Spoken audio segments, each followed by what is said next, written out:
Everybody for your patience. We'll call our meeting of June 2nd to order. I'm joined by Vice Chair Anthony Brady. Mr. McGonigal will dial in a little bit later, and members Paris Bayani and Mike Betancourt, and Town Manager Beth Rudolph. We have a pretty packed agenda this evening, but we're going to follow it in order and start with donations and the Town Manager's report. Moving right along. So, thank you, Anthony. Move that we accept with gratitude a donation of $500 from Kyle Emerson Fitness Together to the Recreation Department to purchase supplies for the Packer Ellis tennis courts. Second. All those in favor? Aye. Move that we accept with gratitude a donation of $6,500 from the Friends of Winchester Recreation and Community Service to the Recreation Department to conduct a pickleball sound study at the Ginfield basketball court. Second. All those in favor? Aye. Aye. Move that we accept with gratitude a donation of $500 from Nancy Tremonta to the Recreation Department to be put towards the memorial bench at the Packer Ellis tennis courts. Second. All in favor? Aye. Move that we accept with gratitude donations in the amount of $450 to the Council on Aging for appreciation of transportation services. Second. All those in favor? Aye. Move that we accept with gratitude a donation of $12,630 from Friends of Winter Pond to the Town of Winchester for the yearly winter pond treatment, water quality treatment, and to cover the 2024 balance. Second. All those in favor? Aye. Move that we accept with gratitude a donation of $2,589 from the Friends of Winter Pond to purchase a donor bench in memory of Carolyn and Robert Cummings. Second. All those in favor? Aye. Okay. Excellent. Thank you. So Beth, you can do the Town Manager's report. Thank you. First up, I have an appointment. So in accordance with Mass General Law, Chapter 40, Section 8D, I've made the following appointment to the Historical Commission for a term to expire March 31st of 2027 of Icicle Bilgic. Ms. Bilgic is closing out Jack Lemenage's term since he was elected for the Planning Board. I just want to briefly mention that we had 3 excellent applicants for that position and want to thank them all for applying and encourage the 2 other applicants to hopefully find maybe another volunteer opportunity if they're interested in Winchester. So, and then quickly, just some other updates, a lot of construction updates. So we've started on the ADA improvements to the exterior of Town Hall and the library. So starting this week, actually it started last Friday, there's some improvements going on to the walkway to the entrance at the far side of Town Hall by Mill Pond. That work will be continuing into through the rest of this week. And then in the next few weeks, we'll be doing some improvements to the walkway by the library. And then the parking lot is scheduled to be closed starting on June 23rd through July 8th to be completely repaved. So that obviously schedule will keep you updated if there's any changes to that. Also, town staff is working hard to put together the Morocco School Life Extension work that the board has talked about previously. We currently have out to bid the abatement work for the flooring, and our DPW and school department are currently soliciting bids off the state bid list for carpet tiles and new flooring material.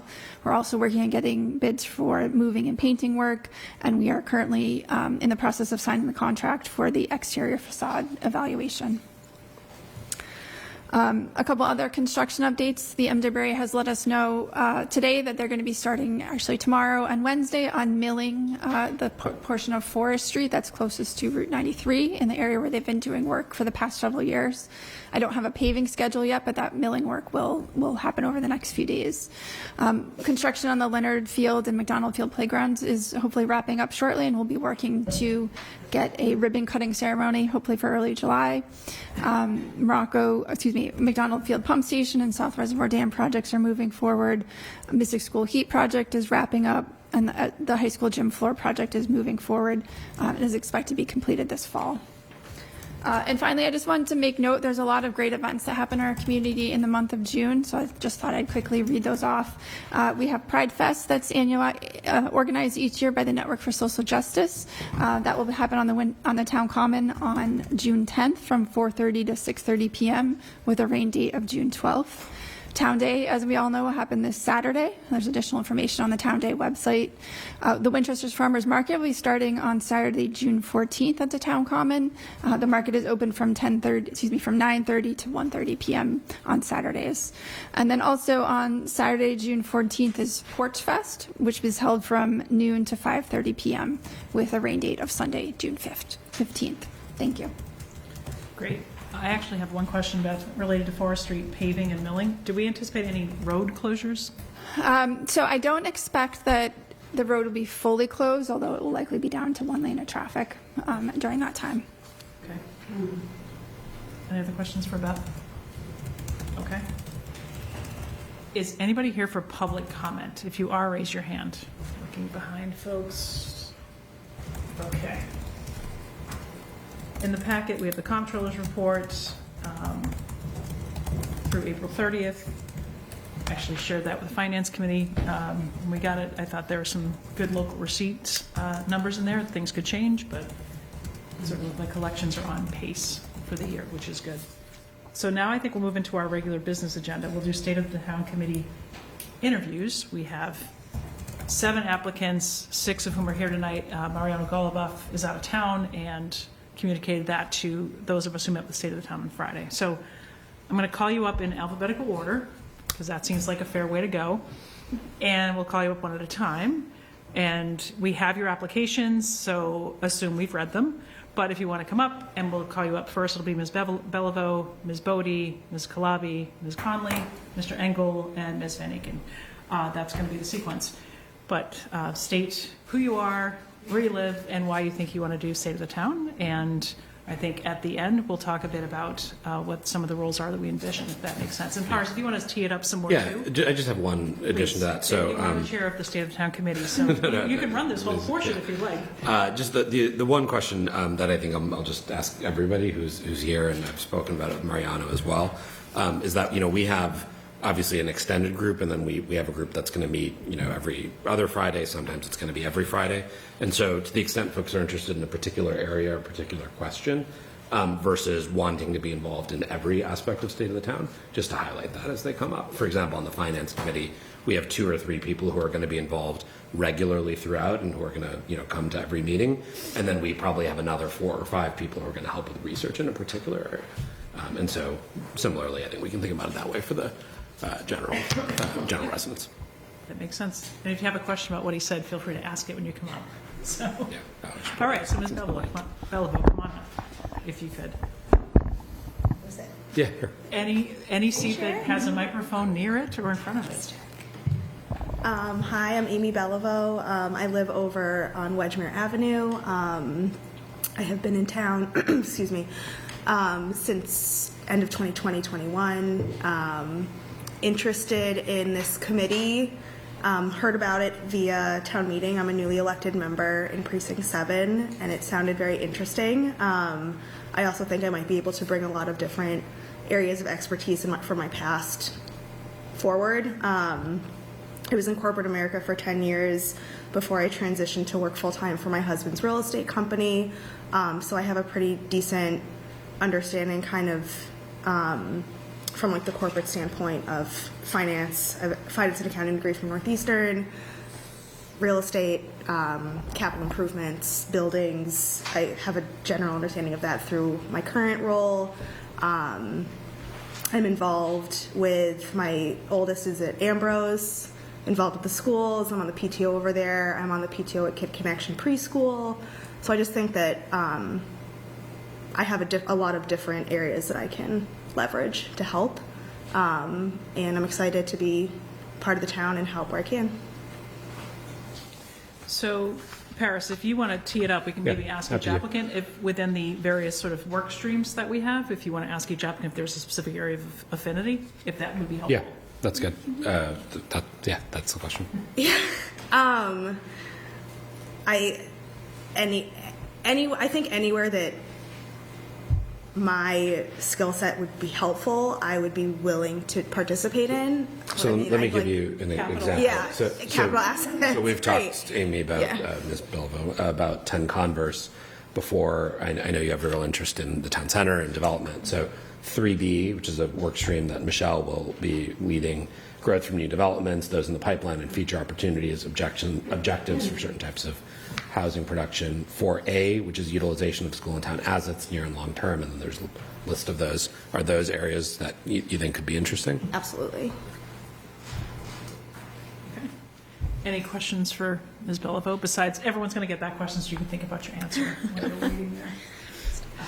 Any other questions? Yeah. So in terms of the State of the Town committees, Paris just mentioned the different work streams and sort of in terms of what they'll be doing. A lot of, I think what we've talked about is that it's not just sit back and come to the table and sort of hem and haw in a room, but there's a lot of research pieces involved in the State of the Town committee as a whole and sort of in the end product that we're working to with this. So as you think about that, is there a specific research piece or like thing that would really interest you in terms of how we, as maybe a little bit too similar to your question, but how we approach that? I lean in my personal life more towards on the research end of the capital improvements. That could speak to the schools if they need a capital improvement project. It could speak to a new development in town. The real estate angle definitely appeals to me personally the most. I would have the most fun researching that. But I think I see the importance of every aspect of this committee and would be more than willing to research any of them, if that helps. Careful making such broad commitments. Thank you for making such broad commitments. Okay. Any other questions? All right. I'll ask another one. If no one's going to ask questions, I'll ask questions. In terms of, another thing is then as we talk about this, sort of the goal is we're looking at the town budget and town needs and kind of approach for what does an override look like and how are we moving that forward to the voters. So as sort of a new town meeting member, certainly, but also a newer resident in town, can you think of like any not me speaking out loud, that isn't communication strategies or practices that we could consider in, how might we reach sort of a newer audience? I'd want to know what we've done in the past or what we do now broadly to see what maybe is missing. I think that we have seen in the most recent elections that when an elementary item is on the table, like a new Lynch, a Morocco, this year's school, there's a lot of people that haven't necessarily voted in the past that have been coming out to vote. I think that a lot of the younger people in town, similar in age to myself with kids my age, are looking for that sense of community that maybe they missed out on during COVID, and really just want community and friendship and parent together and kind of live here together. So leveraging that is, those people I think are really going to be the key there, because they maybe haven't been leveraged before. I don't know if that's true or not. I'm new to town, but any way to speak to those people I think is probably going to be your best bet. But until I know like what we've done, or historically when we did pass overrides, or even with the Lynch initiative, that was obviously a successful vote. So however that was done, but I don't want to say like, oh, we should do Instagram or TikTok or whatever the latest Snapchat thing is without knowing what we do or don't do. And honestly, I'm the last person that would ever go on TikTok, so I'm not going to go throw that one out there. But Beth, do we have a town Snapchat? I do not have a ton of Snapchat. It's not TikTok auditions. Probably This not. I'm not saying that I think that's a great plan. I'm just that's not really my vibe. But if it would work. I have no idea how we would TikTok an override. That seems like a wild step. Yeah. But from the limited experience I have had on town meeting and just being an active member of the community, obviously the school budget, the school buildings seem to represent the largest portion of all of this. So I would think leveraging the people that are involved in the schools is going to be the key to success. Just a matter of how we obviously leverage them, which is where the communication and the marketing comes in. But Thank you. Any other questions before I let Ms. Bella take her seat? Okay. I don't know, but I'll start writing some more if no one else is going to ask No, any. that's fine. We can ask a lot of the same. 6 people. Yes. So, thank you. You're very welcome. And we're going to go through everybody tonight. You don't have to stay until the end. I think our plan is to probably communicate tomorrow out to all the applicants, but we'll probably make some decisions tonight. Great. So feel free to come, feel free to stay, feel free to leave, but thank you for coming in tonight. My and pleasure. making Thank you for time. having me. All right. Next up is Ms. Bodie.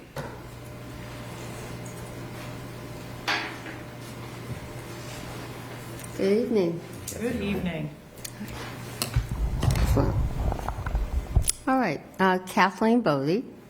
I live at 5 Dix Terrace. And my husband, we have lived in town since 1979.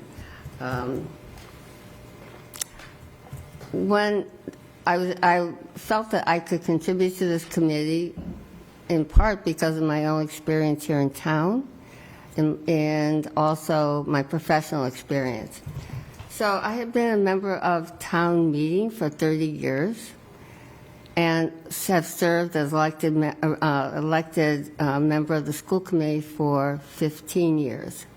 One of my committee assignments on the school committee was capital planning.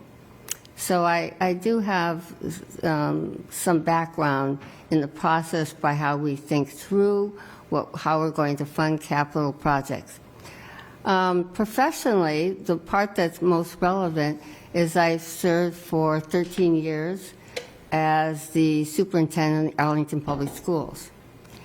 And in that capacity, I've had to put together an annual budget, and twice have had to prepare budgets for potential operating overrides, of which there were 2, and 2 both being very successful.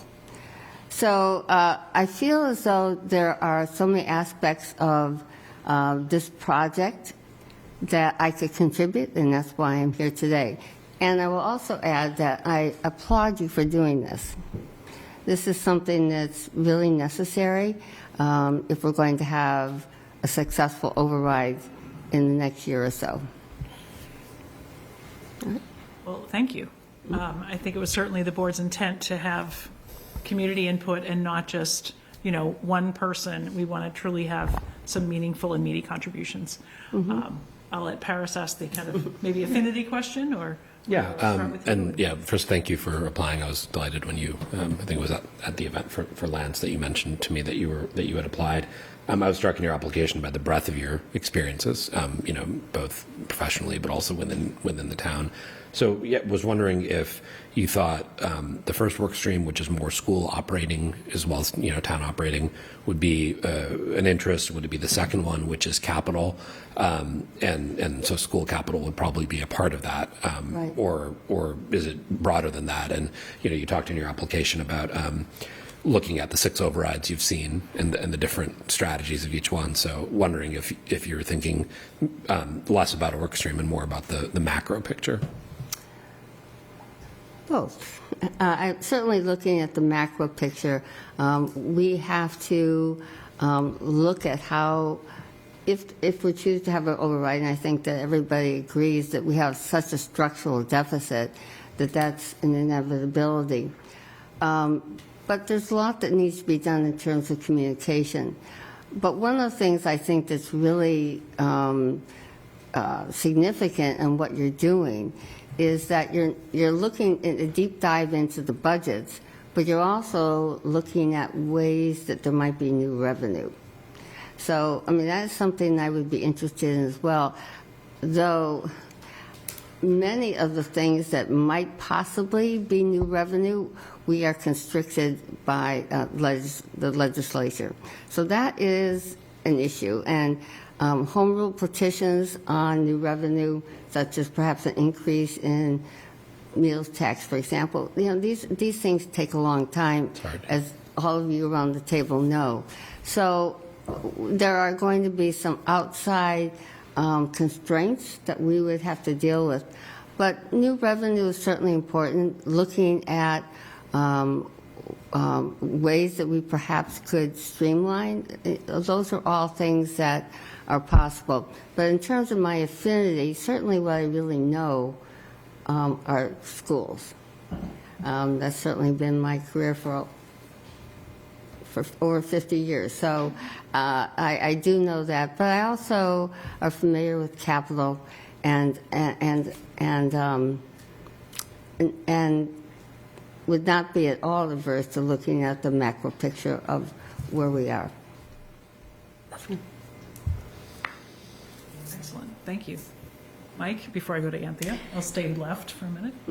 No questions right now. Thank you for applying and being willing to serve, Kathy. Appreciate it. I don't know if you mentioned also that you a longtime town meeting member as well, right? Yeah. 30 years. 30 years. Yeah, that's a good. That's a A good lot, run. lots of budgets to look at and a lot of capital plan. Yeah, Yes. we probably should give you some hazard pay for working at a town meeting that long. But thank you. Yes. I don't have any questions. I just want to say it's really nice to be able to hear you over no loud background noise, and to acknowledge that Kathy was honored by ABC at the fundraising event on Saturday night for all the service she's done for the Thank you. organization. Thank you. Thank you for coming out there. Yeah. Appreciate that. Okay, well, thank you for All right. applying, and thanks for all the good thoughts. You're welcome. Appreciate it. Thanks. Next up, Chris Setta.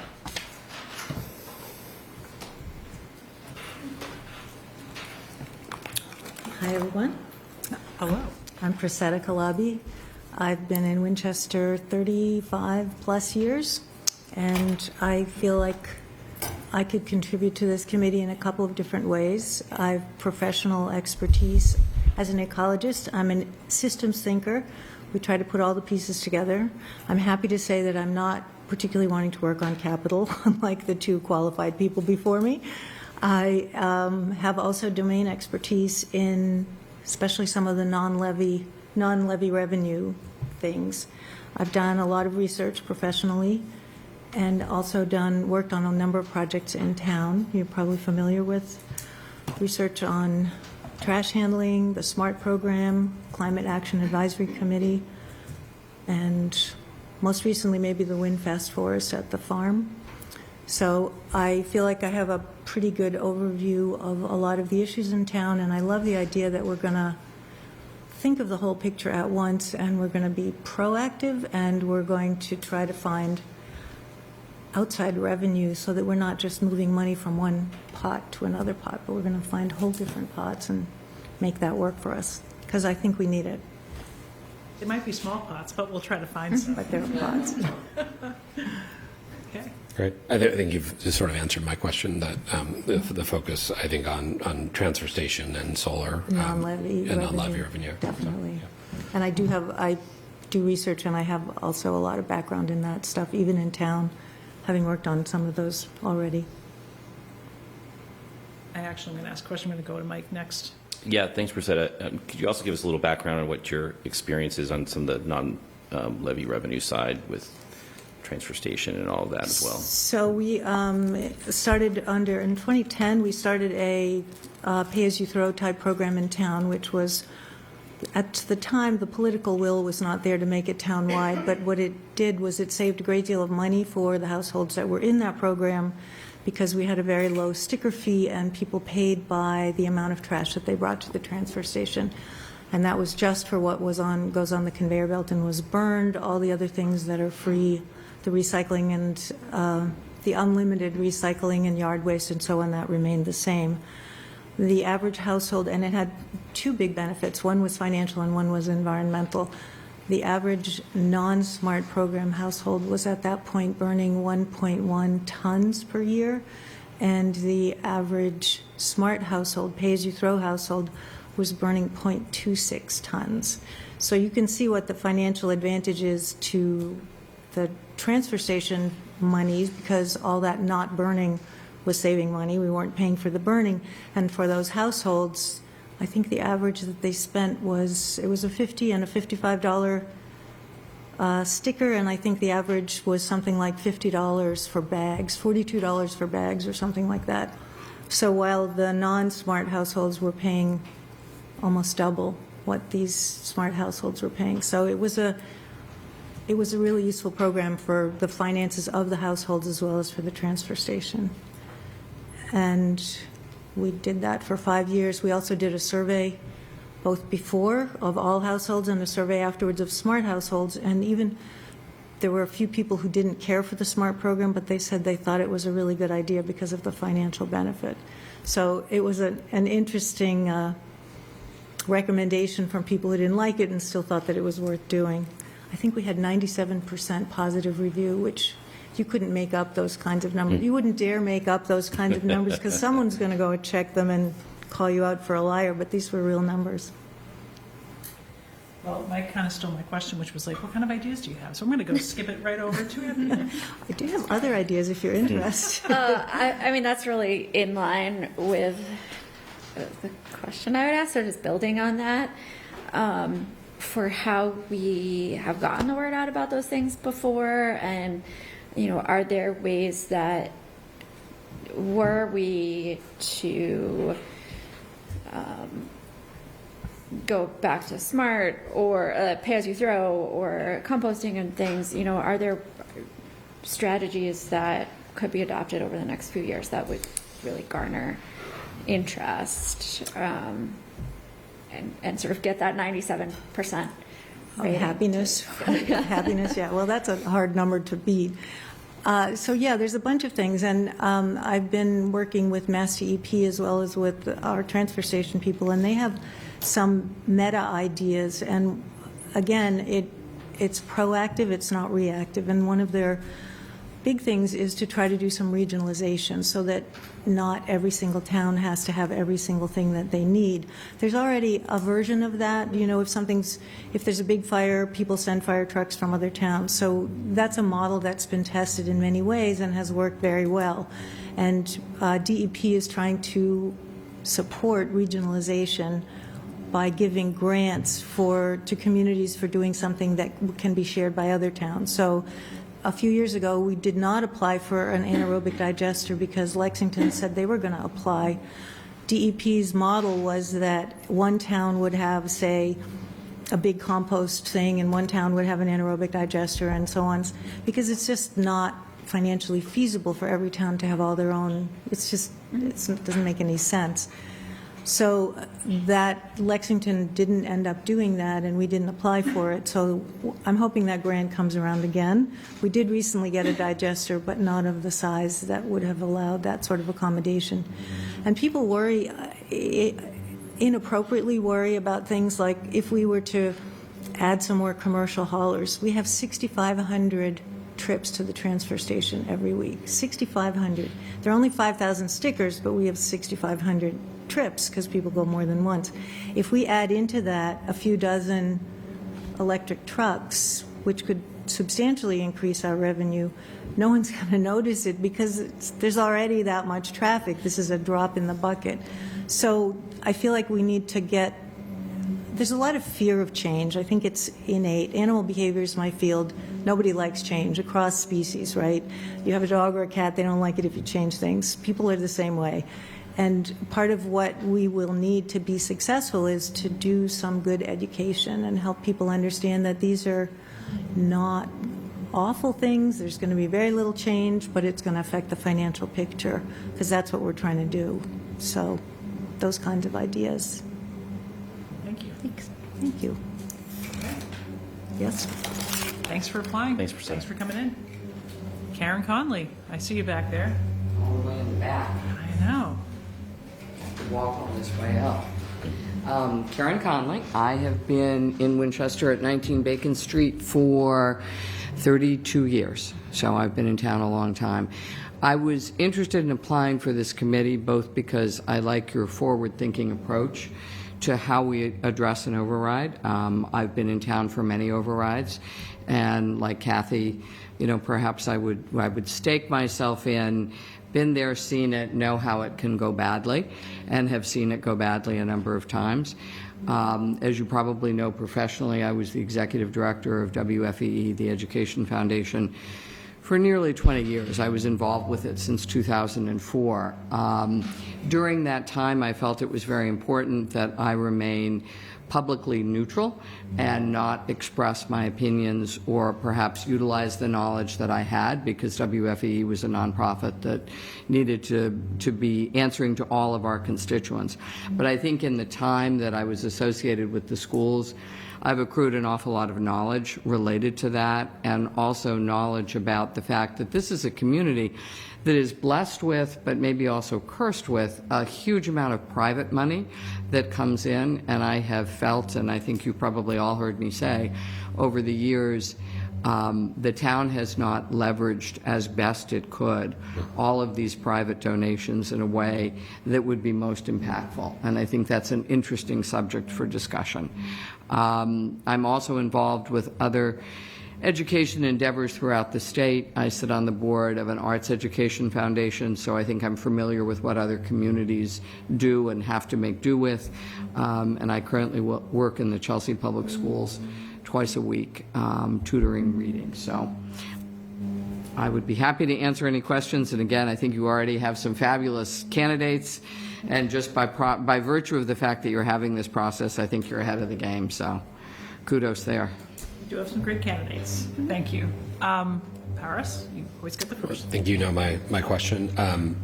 So it sounds like obviously Workstream 1 would be a natural area. Interested to the degree focusing on that, and maybe even specifically within that, the opportunity for private philanthropy, given your background with WFEE, would be a natural area. Any sort of broader macro interest across the committee as well, or do you think that's the highest and best use is in that? I think that's probably the sweet spot in terms of what I know and what I can bring you. Yep. But I'm also very willing to be collaborative and look at any other areas. I mean, I do think that's something that I could bring to this community, or this committee rather, is where WIFI has been the most impactful in this community is when we had the biggest collaborations.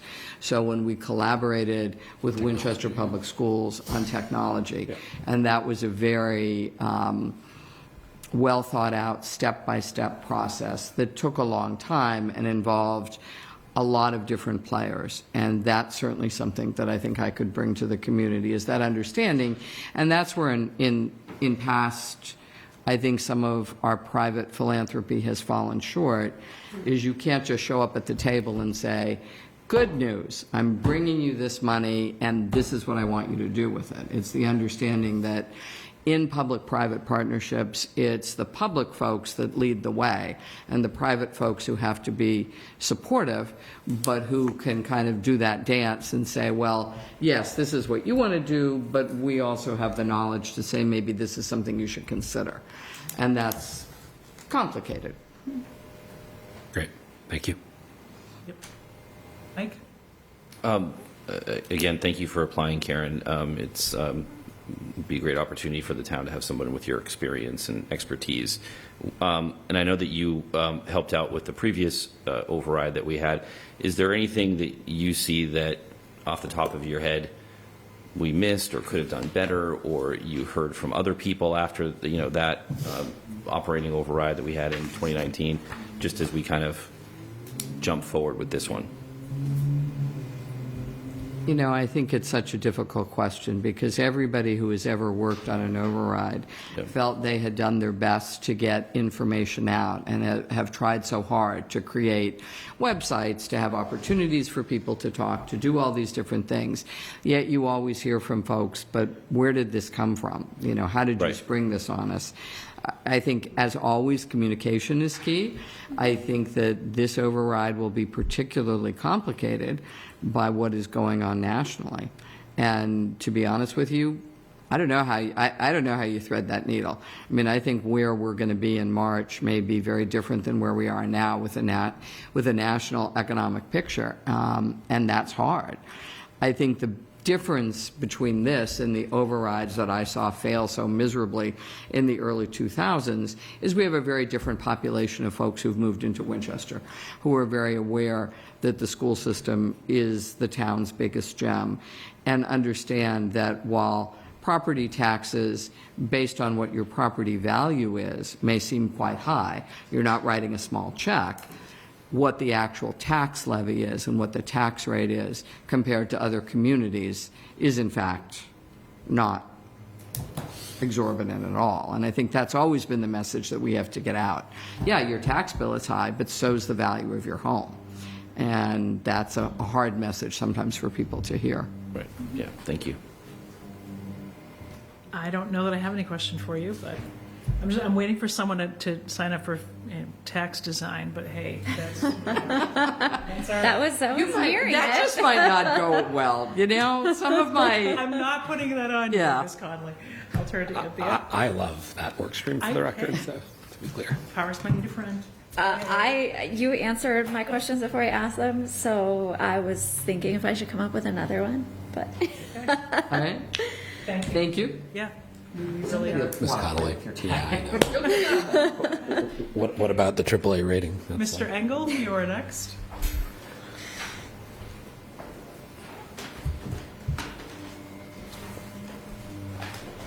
I'm Steve Engel. I live at 38 Ledyard Road and have been there since 2006. I have been on town meetings since 2000, and I am a practicing lawyer like so many others in this town. If I were to express an interest in a particular aspect of the state of the town's work, it would be probably in the affordable housing production area. I see that as tying into schools as well as to the tax base as well as a number of other issues that are related to the overall budget of this town. Other than that, I'm a late entrant to this. I heard about it in the Springtown meeting, and it was interesting, but it did not strike me immediately as something I was going to jump into until somebody asked me if I would be interested, and so I am here. I would be happy to participate in a more informal role with this as a researcher on really any topics. I'm pretty good at that kind of thing.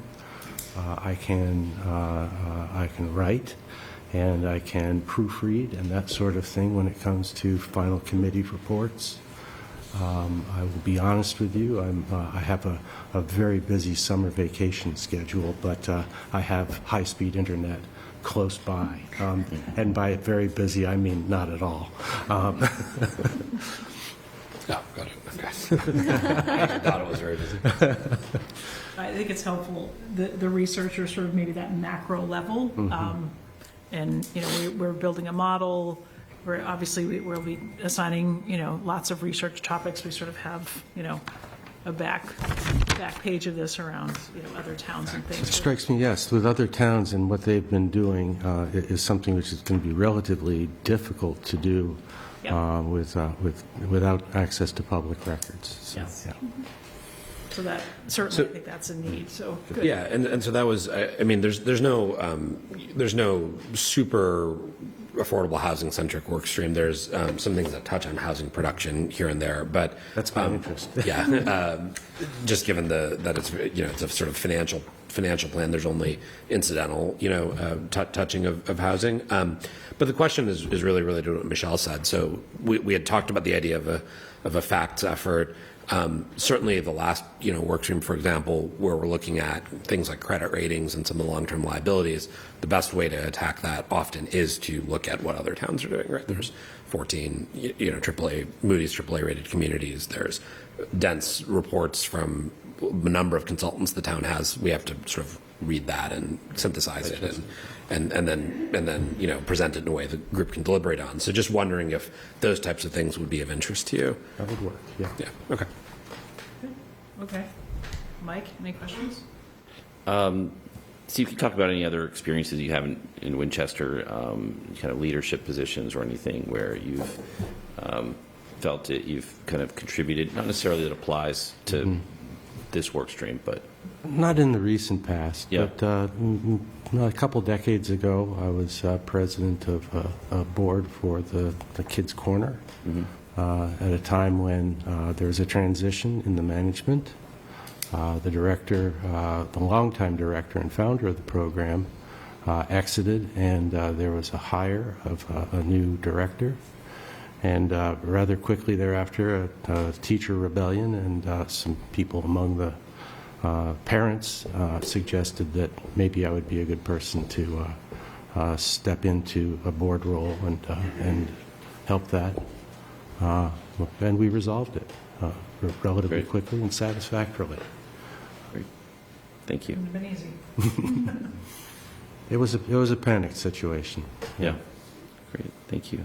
This, as other applicants have said, this is a fabulous idea to be out in front on this and to engage in planning like is going on here, and I'd be happy to participate in that in any way which you see is useful.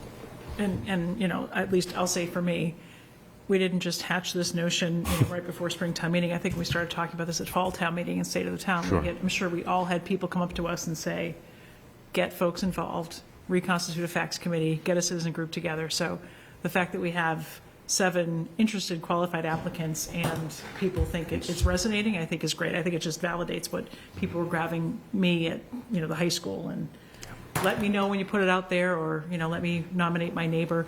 But the fact is, I think we're responding to what people saw as a valid effort over the years, and the board's willingness to absolutely engage and not just pay lip service. So, thank you all for being here, and I'll turn it over to Anthea if you have any questions for Mr. Engel. I think in what you both raised in terms of looking at other towns and how that is going to take some lift in terms of getting into their public records or just the resources that they have. Can you think of if we were to do that, what would be maybe a couple areas where you would say, like, what I'm really interested in, or the committee of 5 towns around us that I really want to reach out to would be this or that? Well, one of the things which strikes me is that, as has been said in this meeting, that the school budget is a very large portion of our overall budget. And the pressures, upward pressures on the cost of that budget have been a significant factor in where we are in terms of our financial situation as a town. This is not unusual for all of New England. And so I think that if we can pick communities which are similar to ours in terms of its makeup and its objectives, and interview people in those particular towns, and through the interview process, conversations, find out what they have to offer. I'm a big fan of just having conversations in order to start the process of fact-finding, as is going on here. We'll leave deliberation, but thank you for Yes. that comment. Yeah, thank you. Excellent. Any other questions? Okay, thank you. And last but not least, Ms. Van Aken, my precinct 4 precinct captain. So, here you go. Hello. Good evening. It's been a long time since I've been here. Hello. My name is Candace Van Aken. I live at 20 Grove Street, Precinct 4. I've been here for quite some time, 1978. One of the things that thrilled me when I moved in was that Winchester invites the public to participate, either on committees or boards or town meeting. And fairly early on, I did take advantage of that. My first committee was the Cemetery Advisory Committee. I'm an art teacher and recently retired. I thought that since the Historical Commission had already been filled, I did go into that.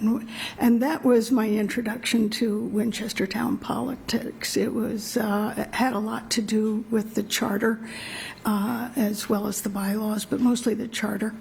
I did serve on the Historical Commission and chaired the Historical Commission.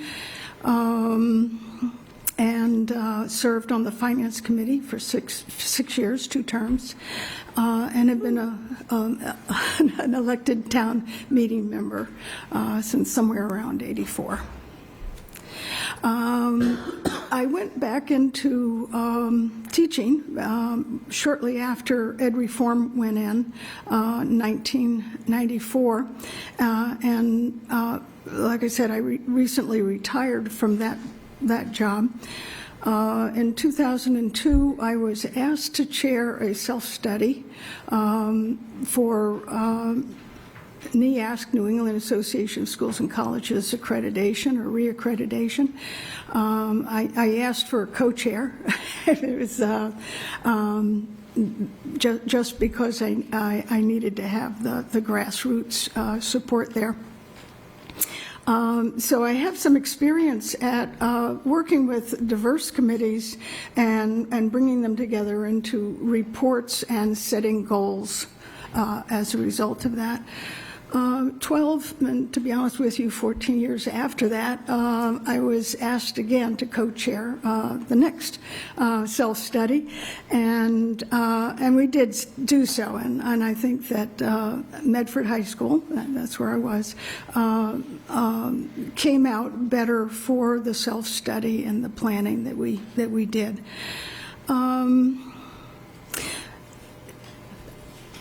The committee that you folks are forming is important to me because as a town meeting member and a member of the Town Meeting Members Association, I'm a co-signer of a letter that was sent to you folks asking for a 3 to 5 year fiscal outlook. As a town meeting member, it's really, really hard to make decisions, even about zoning, when you don't know how that fits into a bigger picture.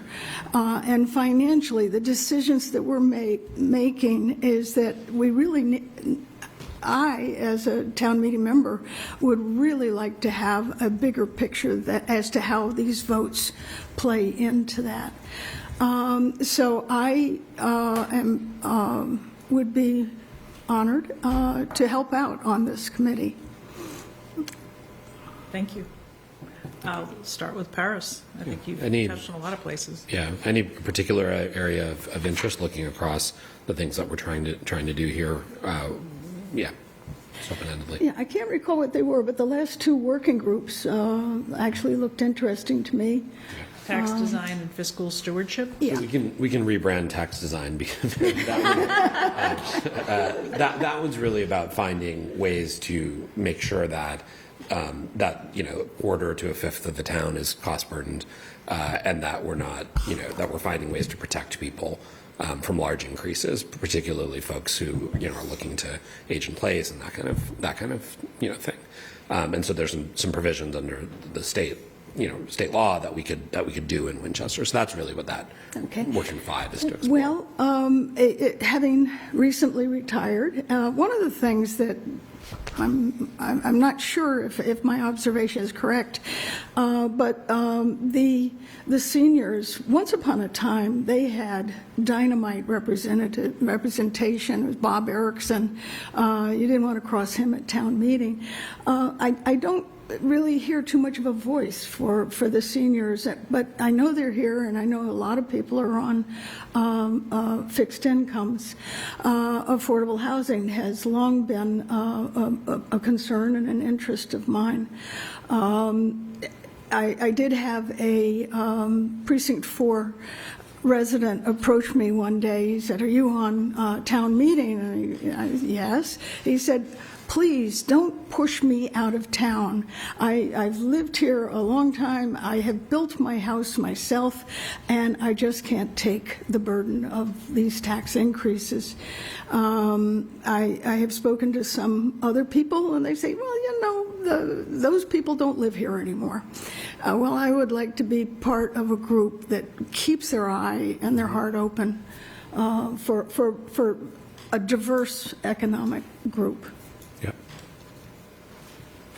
Thank you for noting that. I know that's been a concern, certainly it's a concern of mine and a concern of many in the community, so thank you for voicing it. Diverse, not to editorial head, but to diverse ages as well. Yeah, age and an economic diversity as well.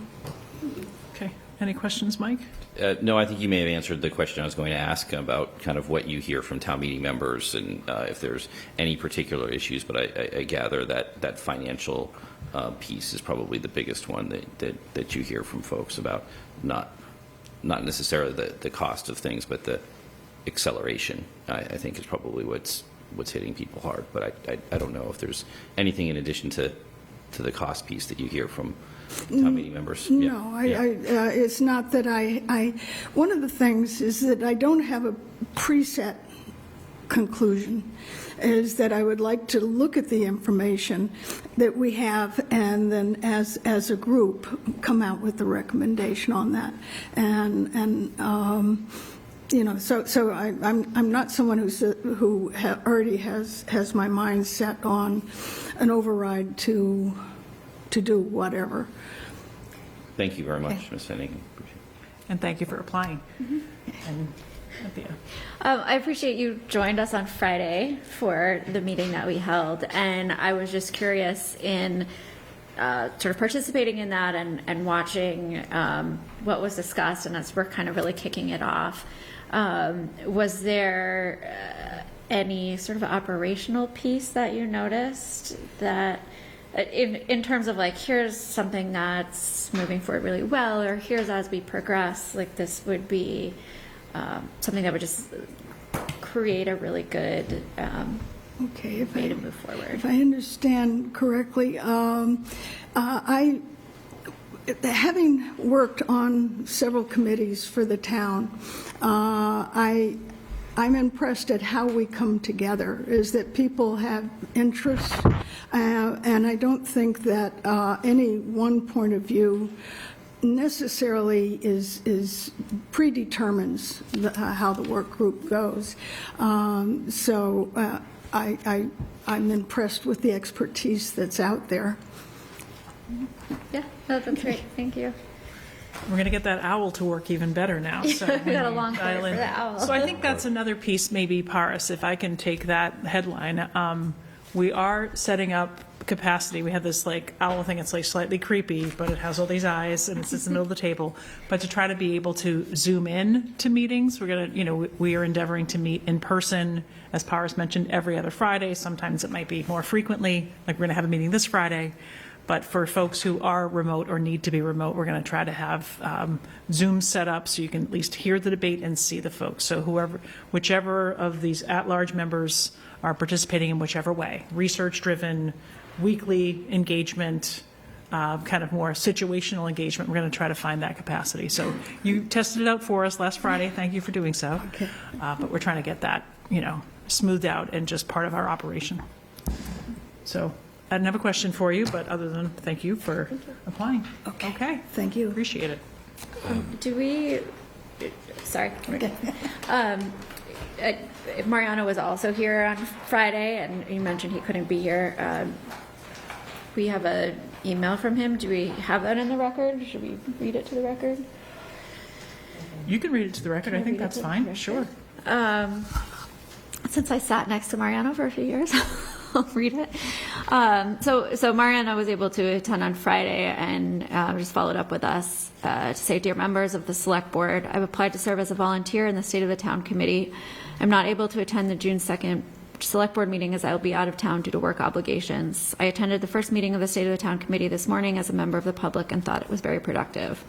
As you know, I'm a former member of both the Select Board and the Finance Committee. I currently serve as town meeting member from Precinct 5 and Vice Chair of the WinCam Board of Directors. While on the Select Board, I worked on the effort that led to the March 2019 operating override. I developed multiple forecasts merging municipal, school, and capital needs. Lance Grenzebach and I jointly developed a presentation that we presented at multiple community meetings to build support for the override. I apologize I will not be able to attend the meeting on June 2nd. I hope that you'll consider appointing me given my past work for the town in this area. If you have any questions, don't hesitate to contact me via email or phone. Thank you. So, Mr. Chair of the State of the Town, how would you like to proceed? Yeah, so I have an idea, if everyone wants to hear that, just in terms of how we could approach it. Or we could just fire away. Yeah. So here's an idea. So we had talked originally about having sort of 2 to 3 members as State of the Town and an additional 5 or so members for facts. And we have 7 applicants. And candidly, I think all the applicants are highly qualified. I think they actually, not with even much sort of massaging at all, also have a pretty broad range of interests across the 6 areas that we're looking at. So one idea is I think we're finding it hard just from an operational standpoint to launch both an independent facts committee and a state of the town process that has this much, different people meeting, trying to come back together. And so one idea, and it sort of takes a little bit from how Derek has chosen to work with us from a FinCom perspective, right? Because I think we had asked them for 2 to 3 members, and they ended up giving us 6, 7 members, right? And one of whom is here, but we won't cold call him. But I think the way that Derek explained it to us actually made sense, right? They're going to have 2 or 3 sort of core members, and then they're going to have people who help out from a research perspective on the various work streams. And so when I look at the group we have here, the first work stream on school needs, particularly given we have 2 school committee members on it, but what we really don't have is somebody who has knowledge of not deep knowledge anyway, of the whole public-private partnership piece. And I think Ms. Connolly has that. Work stream 2, I think, from a capital perspective, I was struck in her application. I expected Ms. Bodie's application to be much more about schools, but it actually ended up having a lot about capital. So I thought that could be an interesting fit. Workstream 3, Ms. Calabi brings, very strong energy around many of the key areas that we can generate non-levy revenue, namely, energy and transfer station, which is one of our few income-generating assets. Workstream 4, from a real estate development perspective in particular, I think Ms. Beliveau has some real expertise there, and I know she's, for example, already reached out to other folks just in another context on that. Workstream 5, which I promise will rebrand, what Ms. Van Aken said around people sort of having the diversity of age and the diversity of income. That's really what that workstream is about. Whether it's Workstream 6 or just broadly taking a look at peer communities, but a lot of that really is what Workstream 6 is. It's looking at what Concord's doing and what Duxbury is doing and what obviously Belmont, our sort of twin, is doing, but other towns as well. I thought Mr. Engel could be very valuable there. And then Mr. Goluboff, who attended the meeting and I think just has a really good understanding of the town's finances, said that he would be happy to hold the model, which, at least from my perspective, would be a huge relief, and I think just would be able to contribute the knowledge of, as he said in the email that Ms. Brady read, that Anthea read, the historical perspective, along with obviously Mike and Michelle. So when I look at we were looking for 7 or 8 people across the 2. If we're sort of combining efforts, and we have the breadth of interests people have, in my view, maybe we just sort of do it that way, and we take everybody onto the committee. Okay. Yeah, that was going to be my suggestion, and maybe rather than just appointing people to specific committees, maybe giving them an opportunity to just rank their choices For sure, yeah. and say, here's my 1, here's my 2, and then maybe it'll become more clear, just because this is a lot of time. We've got high-level candidates, which is a great win for the town, and but I think especially these Friday morning meetings going through the summer, we really want to make sure that people are invested in the particular work that they're doing. That would be my only suggestion. Agreed. Kind of some ranked choice voting, added in. Right. We can declare which of us is leading which thing. You can make it a popularity contest. We There you don't go. really. We never need to know your motives, but I think that's self-select makes sense. And yeah, go ahead, Anthea. Have me at ranked choice voting. I'm happy with all the candidates, and I think that that approach makes sense, because I think to just pick 2 or 3 would be A, hard, and B, leaving a lot of talent and good knowledge. We would just say, oh, well, pick on Amy just because she's at the end of the line. Like, well, we didn't pick the person who's been here the least amount of time, or we did pick the person who's been here the fewest years, not the person who's been here the longest years. We're going to miss perspective. And if we say, well, please show up every occasional Friday and share your wisdom, why would you be invested? So the fact that we can make room for all of you, which we certainly can, and I think let's follow up, Paris, maybe tomorrow or the next day, to think about how to rank it, and if there's a preference to, hey, I want to be the researcher, and I want to just deliver things and I'll join when I can versus I want to be in the room as often as I can, why don't you tell us how you see your participation happening? Because as Paris said, I mean, we have really good precinct representation. We have really broad interests and experience. I mean, I'd forgotten, Candy, that you were on FinCom. I knew that, and I'd forgotten that at one time. So the whole tax design, fiscal impact, like, of course, that makes so much sense. So I like that solution. And we just, we want you to tell us, I think, where you see yourself fitting, and we're not going to, I mean, we're not functioning as a state of the town committee with silos and pigeonholing ourselves. It's not as if I have an idea on capital, I'm not going to tell Bill my idea about capital, even though I'm revenue and efficiencies, right? So if we say this is where we'd like you to lean in and be most focused, it doesn't mean we don't want input in the other places. So Absolutely. good solution. Yeah. And I think also in consideration, many, when we met on Friday, we kind of went through each of the work streams and who's on what and how those, so those things will, those work streams will be sort of meeting independently and doing that. So there's an opportunity, you know, if you don't want to sit around the table on Friday morning at 9 a.m. with 30 other people, to be sort of deeper in a work stream as well, and vice really versa. sort of dig into that. And vice versa. If you want to contribute, but something else is more interesting, or you want to have views and ideas across all of them, that's what the Friday meeting is for. So we should probably make a motion and then probably invite everybody to a Friday morning meeting. But I will leave that to Ms. Brady. Do we want to just Ask me to appoint make the a motion slate? while I was Yeah, sorry. trying No. to fix the audio issues. I think we could vote the slate if that makes sense. So I'll make a motion to appoint to the State of the Town Committee the applicants on our agenda tonight. I'll pull it up for you if you'd like. So I'm just scrolling through. There you go. I got it. Amy Bellevue, Kathleen Bodie, Prasetti Kalabi, Karen Connolly, Stephen Engel, Mariano Goluboff, and Candace Van Aken. And to have the chair and vice chair of the State of the Town Committee follow up with those members to determine their interest in specific areas Second, via ranked choice voting. or some, All right. some other ranking process. We have a second. Any discussion on that motion?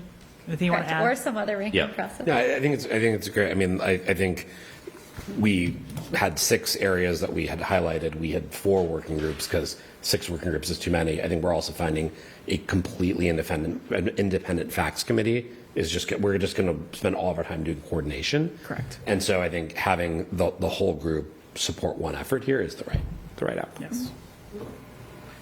But to those applicants who thought they had, second thoughts about doing this, we're getting to the point where it's too late, right? Because if you're hoping we to have get until voted tomorrow. off, There's then, more votes. You're locked in. it's happening. Good point. All right. No additional, go ahead. As just an admin to all of you, you will be put on my State of the Town email, and you will be receiving emails on a regular basis from me. Okay.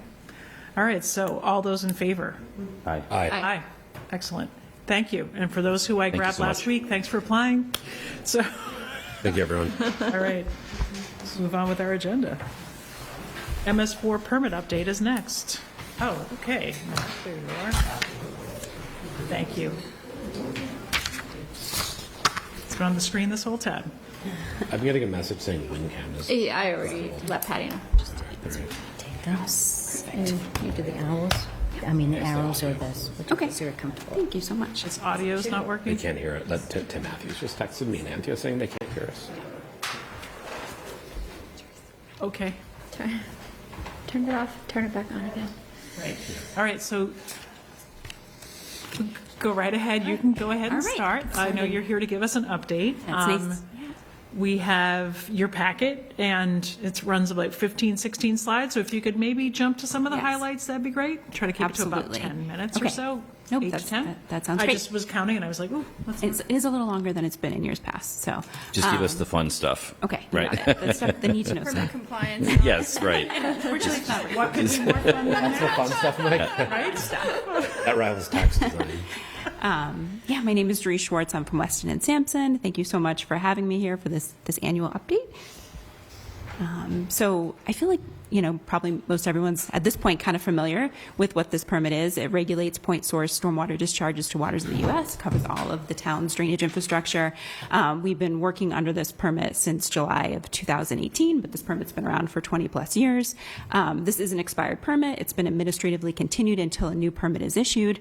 We're currently in the middle of nearing the end, I should say, of permit year 7. I guess the one interesting thing that I want to focus on a little bit tonight is that we do have a new draft permit that was issued for public comment. That came out in November. The public comment period closed really just a week or two ago at this point. And so I want to talk a little bit about some of those requirements.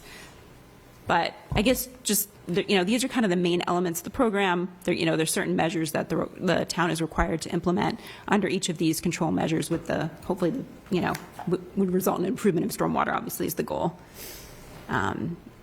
I guess here I just want to say, obviously, the town has a stormwater management plan that we developed in permit year 1. That stormwater management plan is updated annually, and it is going to be posted on the town's website next week, hopefully, for public comment. So just want to get that out there. We've continued with a lot of the education initiatives that have been the hallmark of the permit so far in terms of targeting certain audiences. So a lot of that great information is available through the town's website and on social media. Also continued with public participation and involvement initiatives. One thing just wanted to mention quickly is the Adopt a Drain program. So if anyone wants to adopt and maintain the catch basin that's located in front of their home, that's something that they can do and can sign up on the town's website to do that. We've continued with a lot of our IDDE initiatives, continue to refine the town's drainage mapping, continue to do in-system investigations, looking for sources of non-stormwater, that are getting into the town's drainage system. We did have a pretty substantial find this past permit year with a sanitary sewer service that had been tied into the town's drainage system for probably 50 plus years and kind of went undetected. So that was removed, which was great.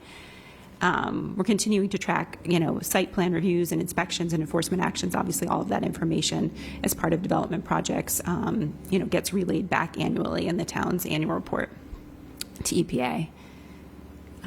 Continue to look at different initiatives with respect to reduction of impervious cover related to street design and parking lot kind of standards in town, looking at opportunities to obviously enhance and incorporate more green infrastructure into development projects, and also looking at opportunities to enhance the existing storm drainage system as part of upcoming municipal projects as well. So that's something that continues to be discussed and on the town's radar and reported to EPA.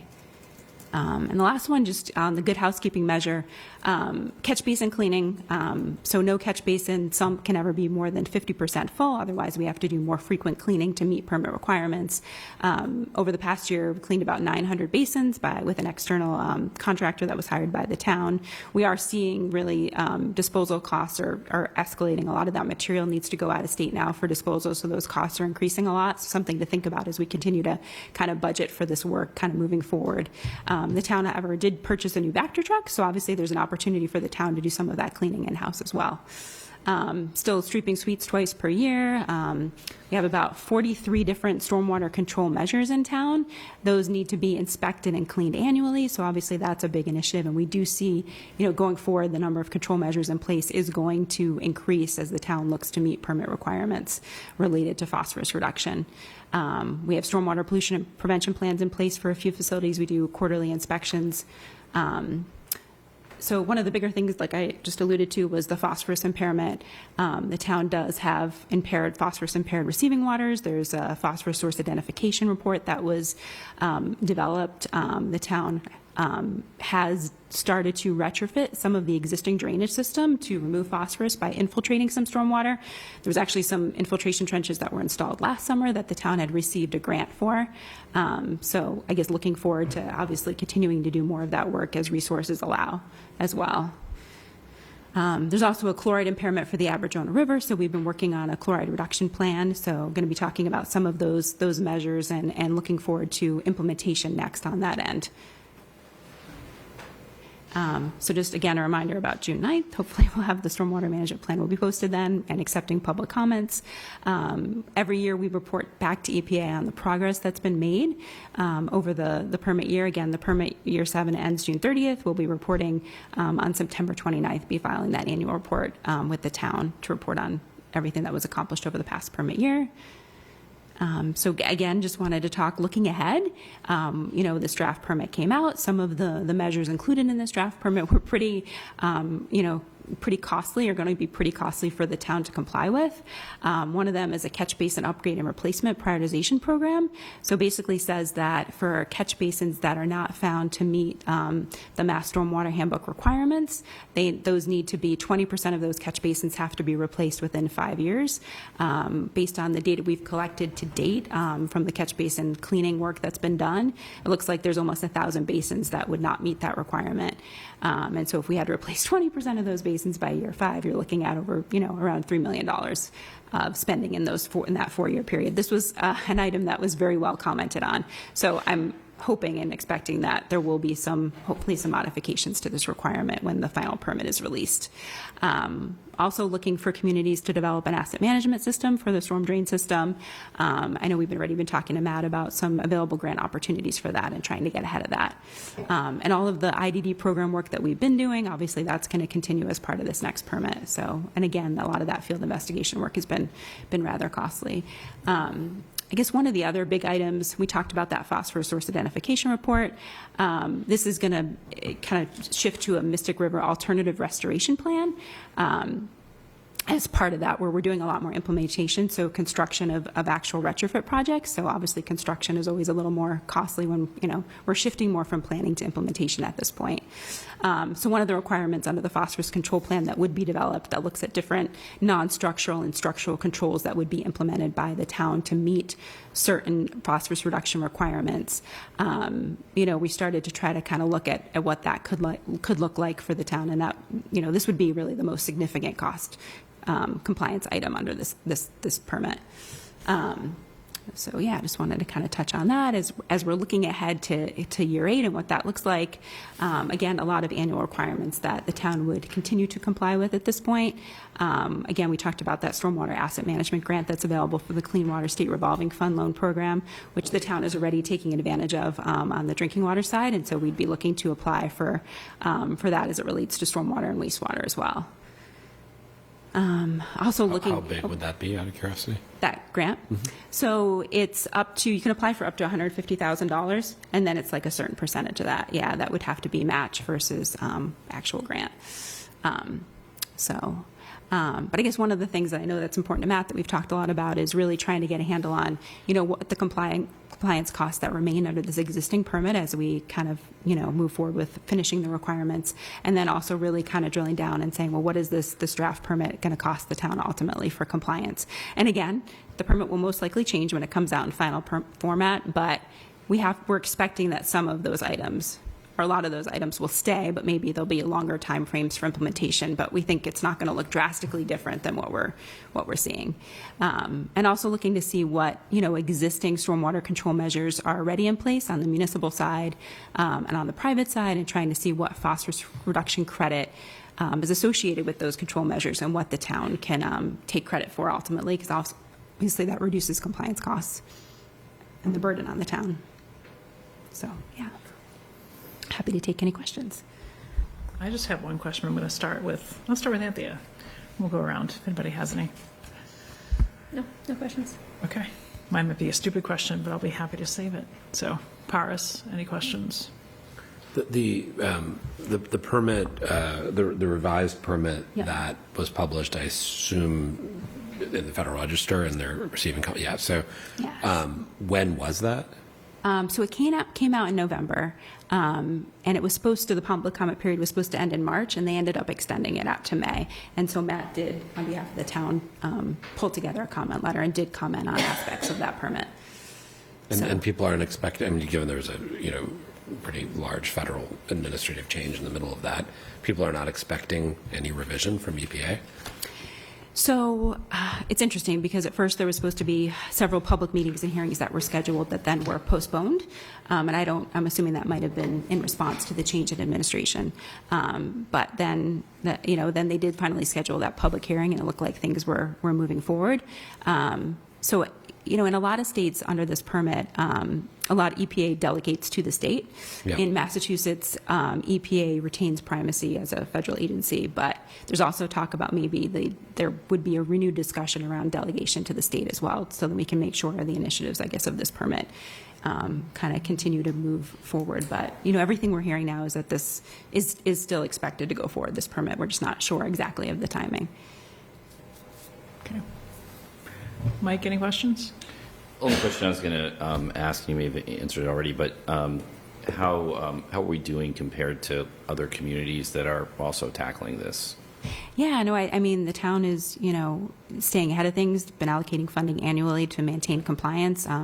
We are working with some communities who are getting administrative orders from EPA right now for noncompliance on certain items. So, no, the town's definitely, in a great place in terms of compliance.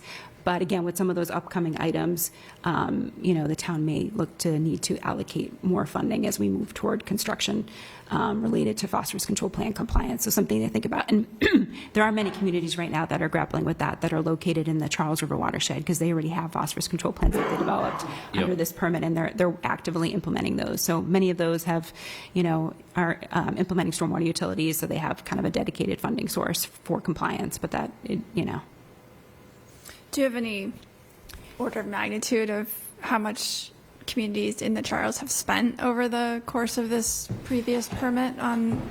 I think a lot of the things that we're seeing are very similar to what they have already required in the Charles for the last permit. So in year 5, they were developing the control plan. Year 6 was about kind of getting credit for their non-structural control measures, their street sweeping, catch basin cleaning, trying to enhance those measures where they could.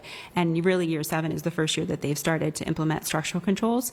One of my clients is has a stormwater utility. They're generating about $4 million annually, and it's just for MS4. It's not for any other stormwater, measures. It's not about flood control. It's really about permit compliance.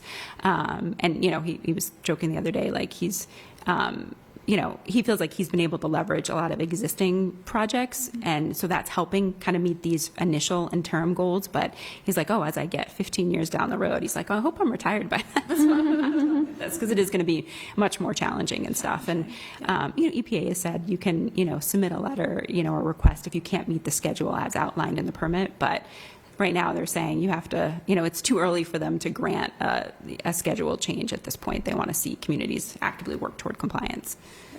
Just one question on the dollar figure you mentioned.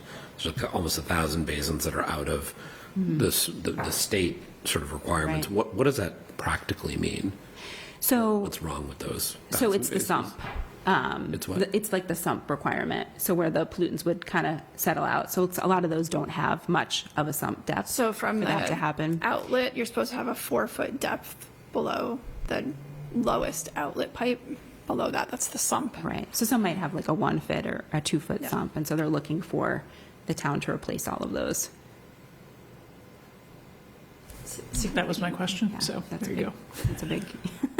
So it's a construction project. So, I mean, it's a rip and replace So you project. pull off the basin lid and you drill down. You You'd dig have dig a new some trench. of them are brick, some of them are concrete. You dig out the existing structure and replace it with a new precast structure. Yeah.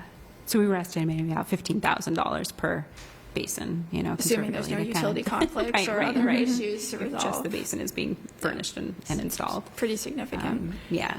And have we done replacements of some just because they failed? Like, have we done, a handful of drain replacements, not because they're not compliant, but because they just can't handle capacity? Do we have experience having done some of those? So no, on Lynch, our Lynch construction project, as we literally dug into the ground, we found a couple that needed to be either significantly repaired or replaced. So they're out there, that's for sure. It's not a standard activity the town Yeah, it's does not- every year, right? Like, No, I would think it's just in response to something, right? Yeah. Like it failed, it overflowed, have we had to do a couple? It sounds like we have. So, I mean, to scale to 960 is significant, even in a 4-year plan. I mean, just, that's a lot of streets to get, you know. And it's not torn up or necessarily that touched, too. they're failing from a water quantity standpoint, it's a Correct. water quality Right. Yep. requirement, yeah. Yep. And that's what a lot of communities have expressed, that they're still functioning Yeah. as intended, but maybe not providing the ultimate water Filtration, quality. whatever. Yeah.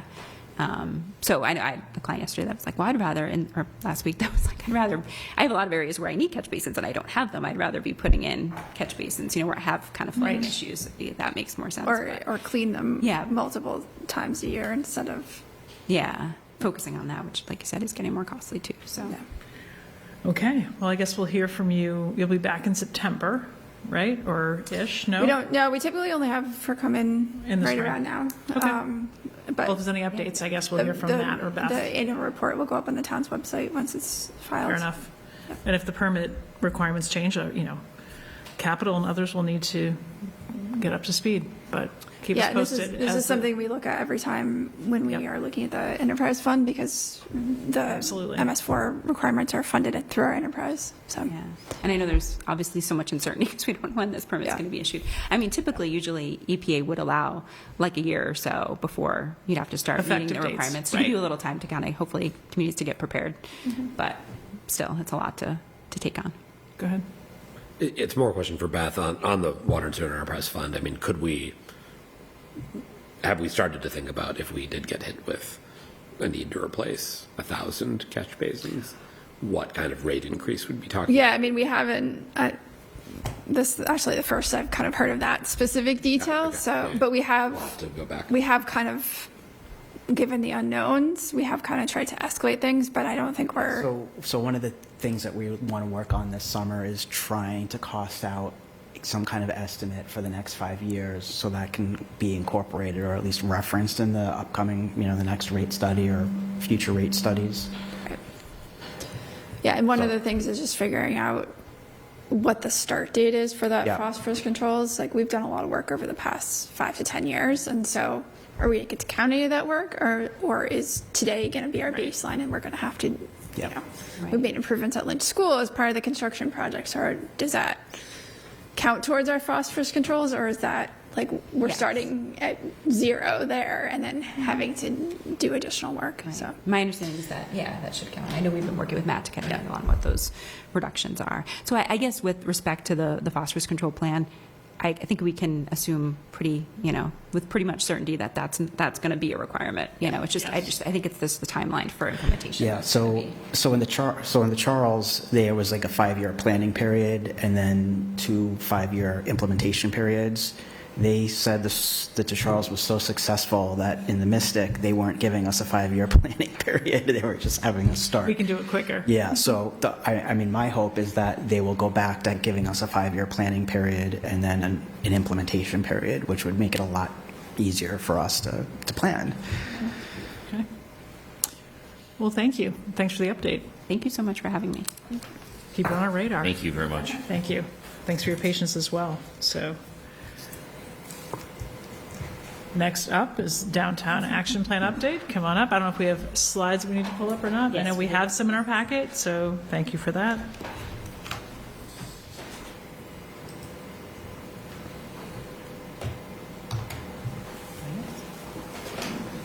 Up or down arrow? Yeah, the arrows. To this left and right.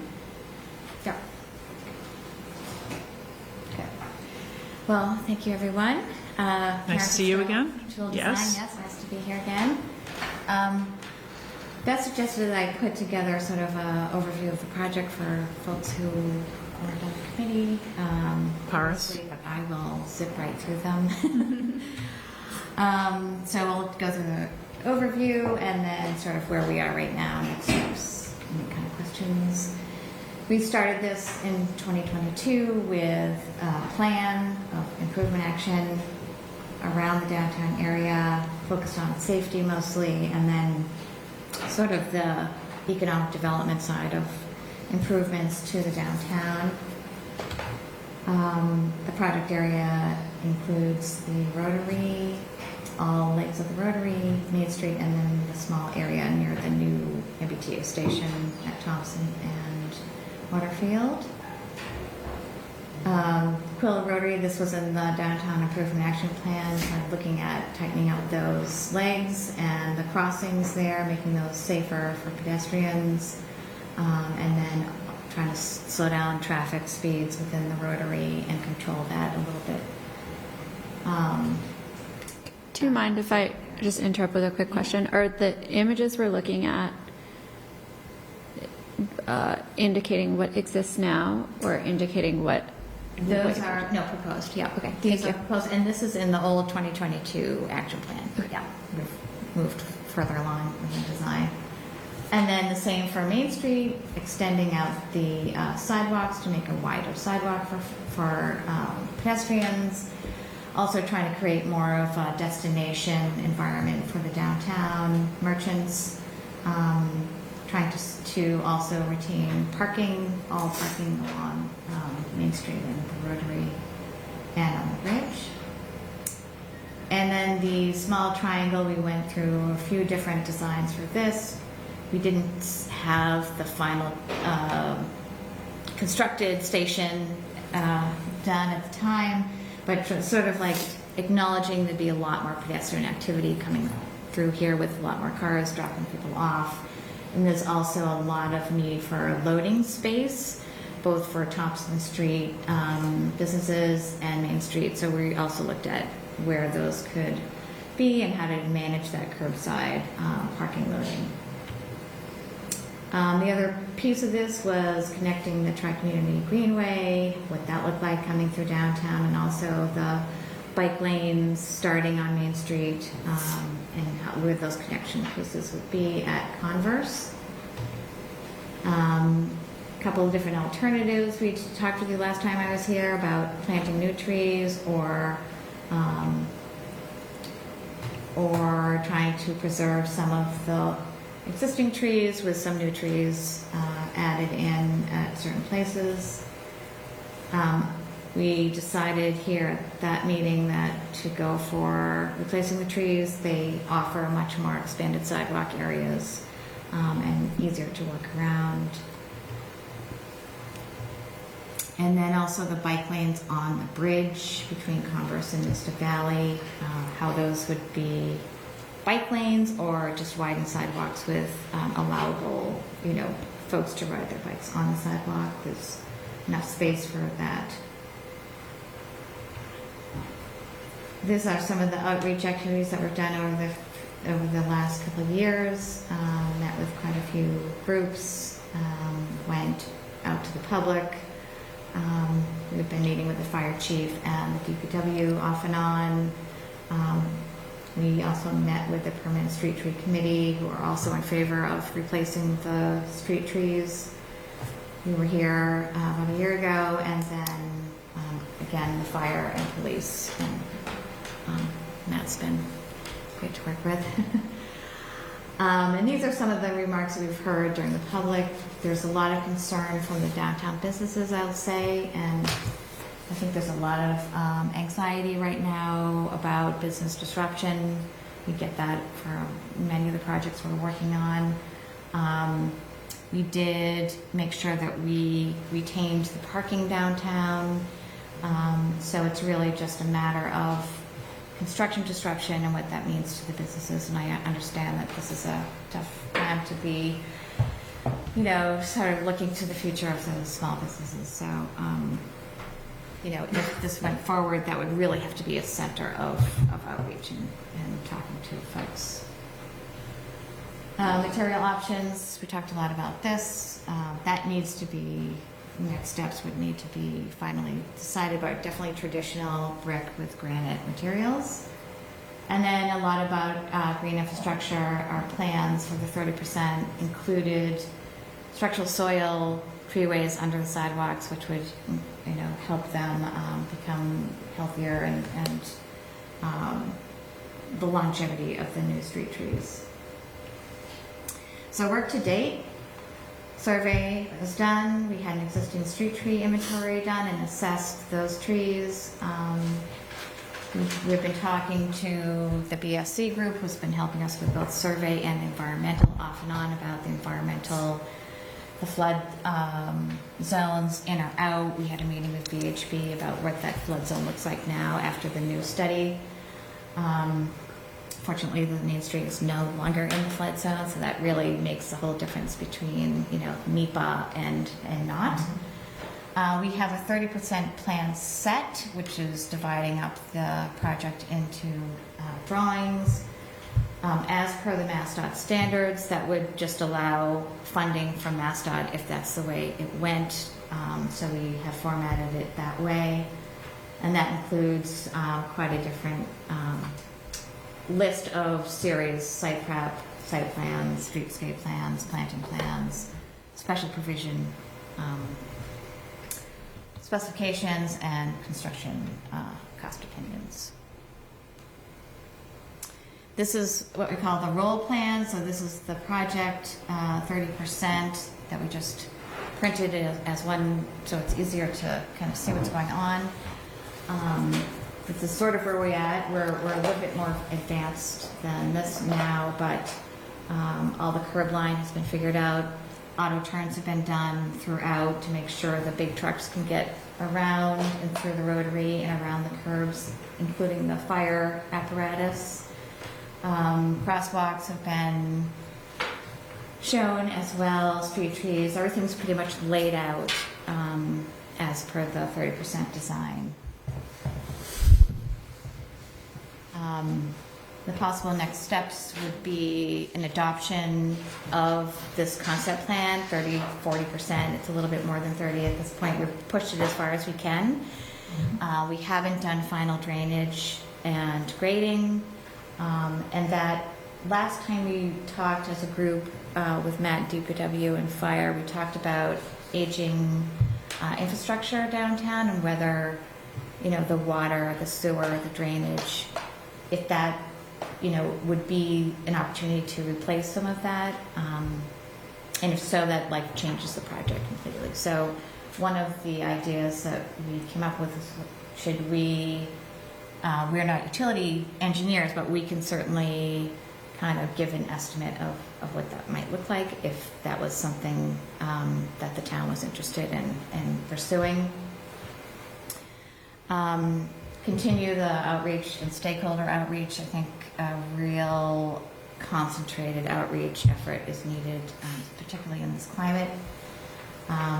Consider a demonstration project possibly, which is just temporary sort of tactical demonstration. What might that look like? I'm just curious. Yeah. Like, do you take like half a block? Do you take a, you know, the rotary up a block? What would that look like? Yeah, we could do the rotary pretty easily. We did a striping plan that was kind of based on our early concept. So you get people to not drive the wrong way through the rotary? Get people to not drive around, like striping. We need cones. bollards or something. Yeah, like, right. You know, gates, do not back up with your tire. Like the rental car spikes. Yeah, Sorta. Well, you're right. Well, and we've done like flex posts, we've used barriers. It really depends on what's happening where, but paint, flex post barriers are all temporary. You can move them around if things aren't working. Planters are great in places like downtown where you'd like want to show like, okay, if we took the sidewalk out 15 feet, that's this much more space that you'll have to put outdoor dining or outdoor retail or seating areas.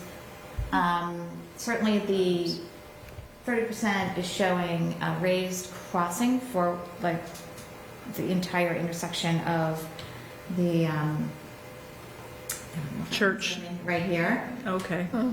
So this would be all raised. Waterfield and Main. I know you have a raised temporary crossing there now. We're suggesting you do the whole intersection. So that could be something. Where is that? Yeah. Starbucks. Starbucks. Yeah, you could do that as a temporary. Yeah. Yeah. So there's a lot of ways you could use it. I think if you were going to, you wouldn't want to do like one side and not the other because you still have to control the traffic and the parking. So it's almost you don't want to create more danger than what's already out there. If people are confused, then that's. Are those kind of islands on Church, Main, and Mount Vernon, Yeah, so, like Safety Island type thing. yeah, kinda so like- that's Yeah. reconfigured there without, we took the light, in this plan, the light is gone, extended these, both of these crossing sidewalks quite a bit, so this is much shorter crossing. And the cars now have to go pretty slow through here. So the idea is to get this like sort of a wiggle through here so that cars can't just slip right through. They Yeah, have to, they just have like to go it's around. forest and cross. There's So actually similar. like an accidental implementation over here where the T was doing something and Yes. they left their barrels up. Yeah, It's those like- little striped poles was great. That's what I was like coming from Church. North Main Church towards and Church. to the Rotary Spring. There was sort of this like temporary accidental barrier that was up for a while, and I was like, this is actually We all kind of love that. kind of useful. There's a lot of space here. And I can see, you know, people like, I've seen like 2 cars at a time come through here and it's, Oh, yeah. but People want to this, run away all the time. But yeah, people like to this take is a left. showing a sort of a rumble apron around the edge of the curb on the inside. So it would give a perception that the roadway is much less wide, but trucks could still make that turn. And the buses. The bus was a concern coming out of Laraway to make that, so that's why this is a little bit different here and make that corner back down to Main Street. We really skewed this to make sure people couldn't possibly go around there, maybe, I don't know, as much as we could. It's like hold my beer. There's a will, there's a way. Yes. And then this is a much safer, shorter crossing here. This is at the North Main Street leg. Yeah. And this is really directing these people to, they have no choice but to go that way. So safety was the main sort of concern around the design at the Rotary. We've run the auto turns and the truck turns several times through here on the computer to make sure, which is typically pretty conservative. So we're confident that that will work. And then these sidewalks go from like, I don't know, 5-6 feet to 15 feet. So one wide. thing, and then I think I'm going to turn over to the rest of the board for comments. And was there any consideration of like angled parking on the bridge? Actually, Because it's pretty wide. Like, I mean, we don't have any At least on angled one parking. side. Yeah. Yeah. Laraway has angled parking. Well, no, I guess it's straight in. Shore Road has some, but it's pretty wide. And I'm wondering if that was even looked at on one just side. on the bridge. We Yeah. we looked at angle parking really, really early and decided it wasn't possible to get that and everything else we wanted in the bridge. We didn't look at angle parking there. The bridge could be a little more challenging because structurally the sidewalk is built into the bridge itself. Yeah, Just the it's moment like a slab, big so. culvert and not, yeah, it's a, we have those old drawings. It's not a bridge, it's not like a deck. It's just a big, huge culvert there. Yep. Yeah. Yeah, we also looked at expanding these overlooks here on the bridge and worked with the BSC to make sure we were out of permit danger there. And then these expanded sort of intersections would allow for some really, great seating, outdoor seating, dining, however the town would want to allocate that space. But at this point, I think, there's still a lot of decisions to be made, but, we would need like approval of the concept to take it any further. That would make sense. At this point, we've exhausted the grant funding that we Yes, have that's right. Yeah. for the The current. state, 500. We had a earmark. Earmark, right? Yeah. And we'll,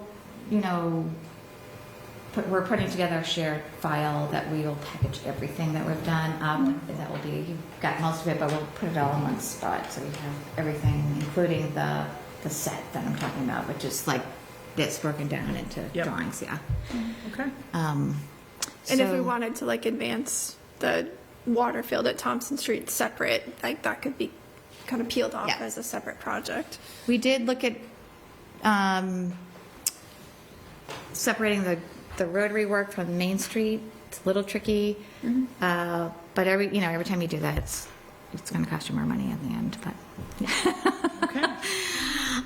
but we did provide estimates for broken down Rotary, Main Street, and the Triangle separately for all of those areas. Ballpark. Thank you. What are those estimates? Total, those 3 separate estimates total around 17, 18 million. And that's based on the 30%. That doesn't include utilities. Yep. We looked really carefully at whether it was full depth or just mill and overlay construction. So part of it is mill and overlay and part of it is not. The grading is the issue. So that would change things completely if that changed. There's a lot of things that would make a difference, but that's where we are right now. And It's a lot of work, and thank you. yeah, I think we tried to get it to a point where it'd be easy to pick up from here. So it's actionable, it sounds like. Yeah. That's helpful, so Right. thank you. So, I know I had some questions I want to just turn over. Yeah. Start with Anthea and go back to Mike. If there was, you mentioned kind of being able to do it in some pieces, but if from this, if there was a where to start, is there a specific, here's what might be the top recommendation for making some sort of changes to the safety and the... yeah, I would say the Rotary is where I would, safety-wise, where I would start. I think that would have the most impact on traffic. And you could even just come into Main Street enough because that corner is particularly dangerous. So that crossing at Main Street and the Rotary, we did figure out how you could taper in. That might, then be easy to pick up from Main Street. But the Rotary would probably have the biggest safety impact, pedestrian and traffic. Yeah. Main Street would be great to slow down. You've got a huge right-of-way there. It's 14-foot travel lanes. So there's a lot you could do with that. It's a little bit more straightforward, though. Yeah. Paris, Mike? Yeah, thank you very much. This is very well laid out plan and hopefully enables us to kind of come up with a multi-year strategy. We're not going to be able to bite all of this off at once. And particularly maybe a priority for us will be shrinking some of those crossings as well, those crosswalks. We've had a lot of benefit from that, and especially the one that's kind of just before the bridge there on kind of south of Main Street there. Yeah, the grade dips there as well on the other side of the sidewalk. So, if somebody's driving north, the person is almost lower and behind where the road is going, so you can't see at all. So we've seen a lot of benefit when we've shrunk those crosswalks, so people are stepped forward, can look around and see what's coming, because we put those temporary Bumps. speed bumps in, because especially with outdoor dining, you really see how fast people are going when you're sitting out there. It doesn't feel great. So I think that some of those changes, I think, will be more of a priority for us, starting with the safety issues, and then maybe some of the enhancement of the side. I mean, they're all safety issues really, but some of the other enhancements, as well. So Right. we'll see. Well, being able to put the outdoor dining on the sidewalk was one of the reasons we started talking about this. So that would be a lot more safe, and just wouldn't take up the parking spaces, et cetera. Yeah. Beth, did you want to say something? Yeah, the only thing I would just say is, walking around the town center, some of the brick is already in rough shape. So, even if we don't do this wholesale change, we need to start thinking about some Materials and changes to the brick Yes. Does this include replacing the brick sidewalks? Or It does. Oh, okay. Yeah. So I mean, I think that number is probably half. I've heard numbers like 8 to 10 just for the brick sidewalks. So this would be, so half of this is actually just replacing sidewalks. Yeah, I would have to go back to this and see what. It's just in the area. It's not Not all. Mount Vernon. Right. It's just in the area shown. It's in that area. Yeah. But the other point too, Beth, is bringing up is the ped ramps are not in compliance right now. Mm-hmm. So those were 80s, and they're not even ADA compliant downtown. Yep. Yeah. And I think you mentioned at one of the last meetings is that there's new standards coming in for Yeah. handicap spaces. So We do incorporate those into this design. They're much wider, ProAg. It's a much wider, longer handicap space requirement design.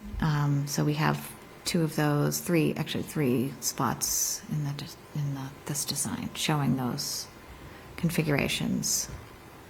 Okay. But they do take up more space. Thank you. Yeah, you're welcome. All right. Appreciate the update. Sure. And thanks for all the hard work. This is great stuff. Yeah, thank Well, you I so hope much. someday. But, I mean, that would be my comment, right? Which is that we have to your point, Beth, do the sidewalks at some point. Great to do a lot of this, but 17. there's going to need to be some investment made regardless of whether it's a complete renovation or if it's just a restoration of what exists. Yeah. We just have to get creative about starting to set aside money for it, or Yeah, right, so- because it's not just this area that's sidewalk. The whole Yeah. area downtown is sidewalk. Is Yeah. that, sorry. It's like, do we look at a BID that the town is matching dollar for dollar and start creating a sinking fund? It's like, this is a existential project for our center at some point. It's a lot of dough. Yep. Great. Well, Wonderful. Thank you. everyone. Thanks, Karen. Good night. All right, next up, we're going to take the Winchester Center Station temporary easement. Jay, if you want to join us, I don't think we have much discussion here, but we have in our packet a series of communication that Beth really initiated in May to try to get an update from the T. Their easement expired yesterday. They have asked for an extension to July 1 with some caveats. So currently, today, they're working in an easement that they don't technically have, but the hope is to get Laraway Road potentially open by the end of June, but there's, if it doesn't rain. So, Jay, we don't, short of, bringing suit for trespassing, we don't necessarily have a ton of options with the T, and I think each party is motivated to be done quickly, right? So I don't know if you have any words of wisdom for us. No, and I'm not going to discuss strategy too much in public on what ifs. We've been in this exact same spot at least once, I think twice now. At least twice. We all want the project done. They know we want the project done. I mean, we take what assurances they can give us. We can try and build in further assurances in this short extensions. I am wary about a short extension, but I guess it's better than a long extension.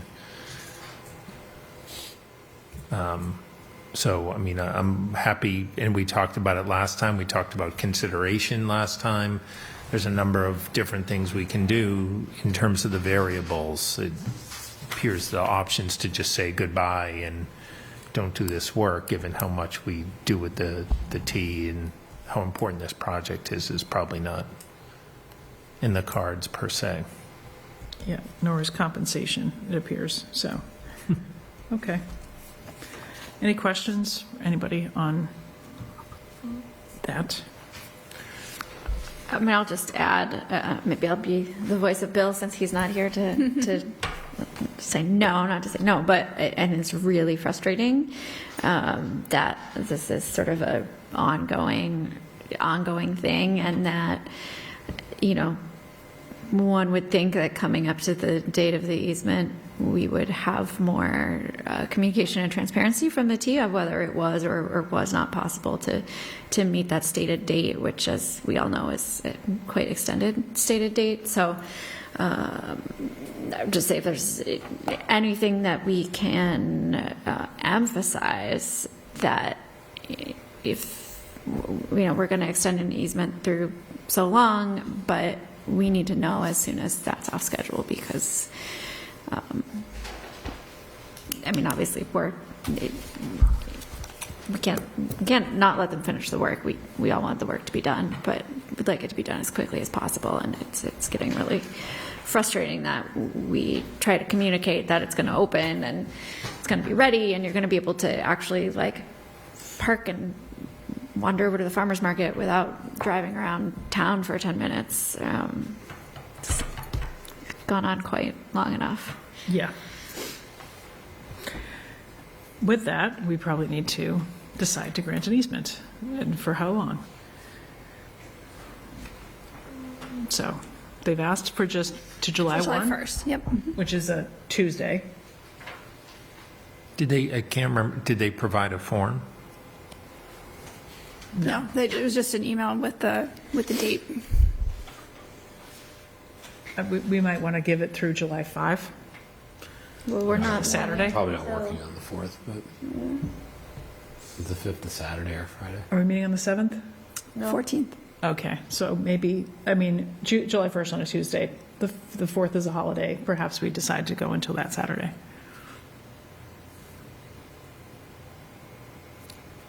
The 5th? Yeah.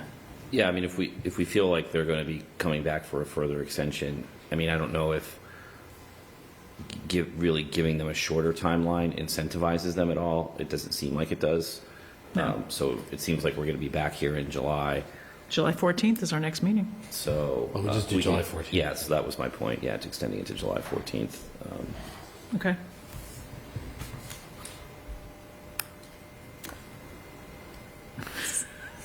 None of us like this. So, if this isn't germane to the specific discussion of the easement, we can table it. But, Beth, we talked last time about if they're just not going to do Aberjona, do we offer to split it with them? Do we work with the delegation to try to get money? Do we have any sense of if that's possible or? Yeah, we've been working with the delegation. I don't think we have a commitment one way or the other yet, but we'll continue to work through that. Do we have any idea what that would cost to redo Aberjona? I don't have it in front of me, but I did have the DPW director a few months ago put some numbers together. It depends kind of on the scope of the construction, but yeah. If they're not going to do it, we should just find another way to do it. Yes. It's ridiculous, but that's where we are. Okay. I just want to make a proposal, and I know we're not meeting, so you can toss the proposal out of the way, but so the brick pavers are supposed to be complete by June 25th. And I would say we make I know we meet again, on the 16th. Yeah. But we also have State of the Town, the State of 27th. the Town on a variety of, every Friday this month, potentially. What's the point, apart from us sitting here going, we really don't like them? Which I'm happy to do, but that is Well, so this is, I think that was the pavers are complete by the 25th, right? So they should be able to say to us on the 25th,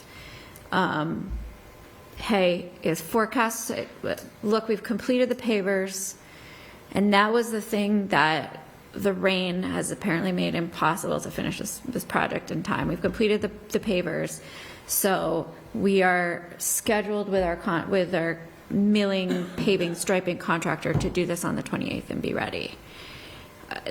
We should, again, I just keep bringing back to this, they should know and be able to communicate, and there are some very clear visual things in here where we should know, are they actually meeting this deadline to be done by July 1st? But Andy, what if they're not?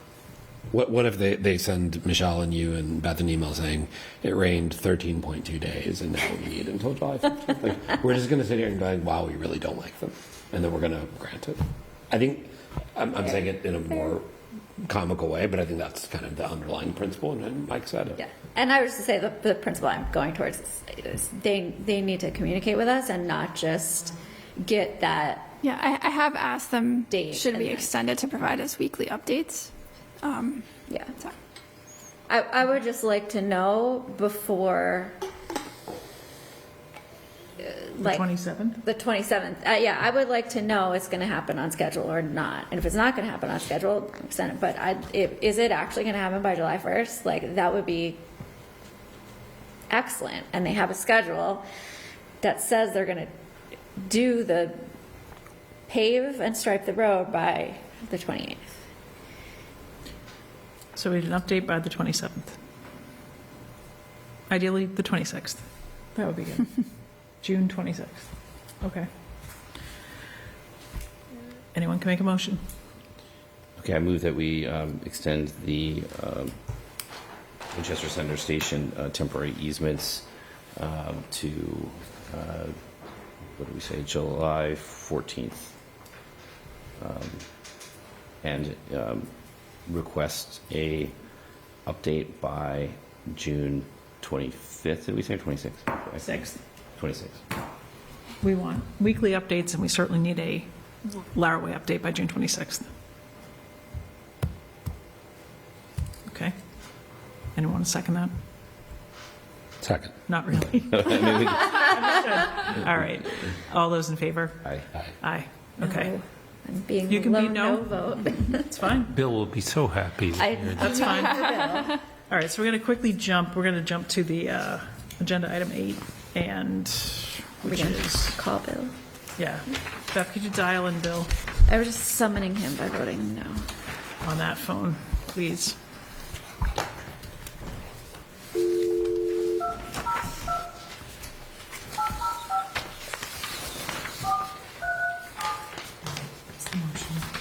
So, let Bill get there. Okay, but we're doing that. And do you have the language you need? I assume. No, I have that. Hey, Bill. So we're just taking up slightly out of order the special town meeting item, and then we're going to go back and do the rest of the agenda, WCCP and transitioning. But so we've been in communication with the soccer club since January. There's been some email communication and a phone call last week. Select board met. We're going to make a best and final offer tomorrow. But to the extent that that best and final offer may or may not be favorably acted on by the soccer club, we are tonight considering calling a special town meeting for June 23rd to take the easement via eminent domain. So with this vote, should we take it to have a special meeting doesn't mean we absolutely will, but I think we just need to potentially have a few cards to play. We need access to the property. We need to get the project going. And we're certainly hopeful we can come to some agreement. But in the event we can't, we want to have this in our back pocket. That's me setting the table. If people want to make a motion, we can go right ahead.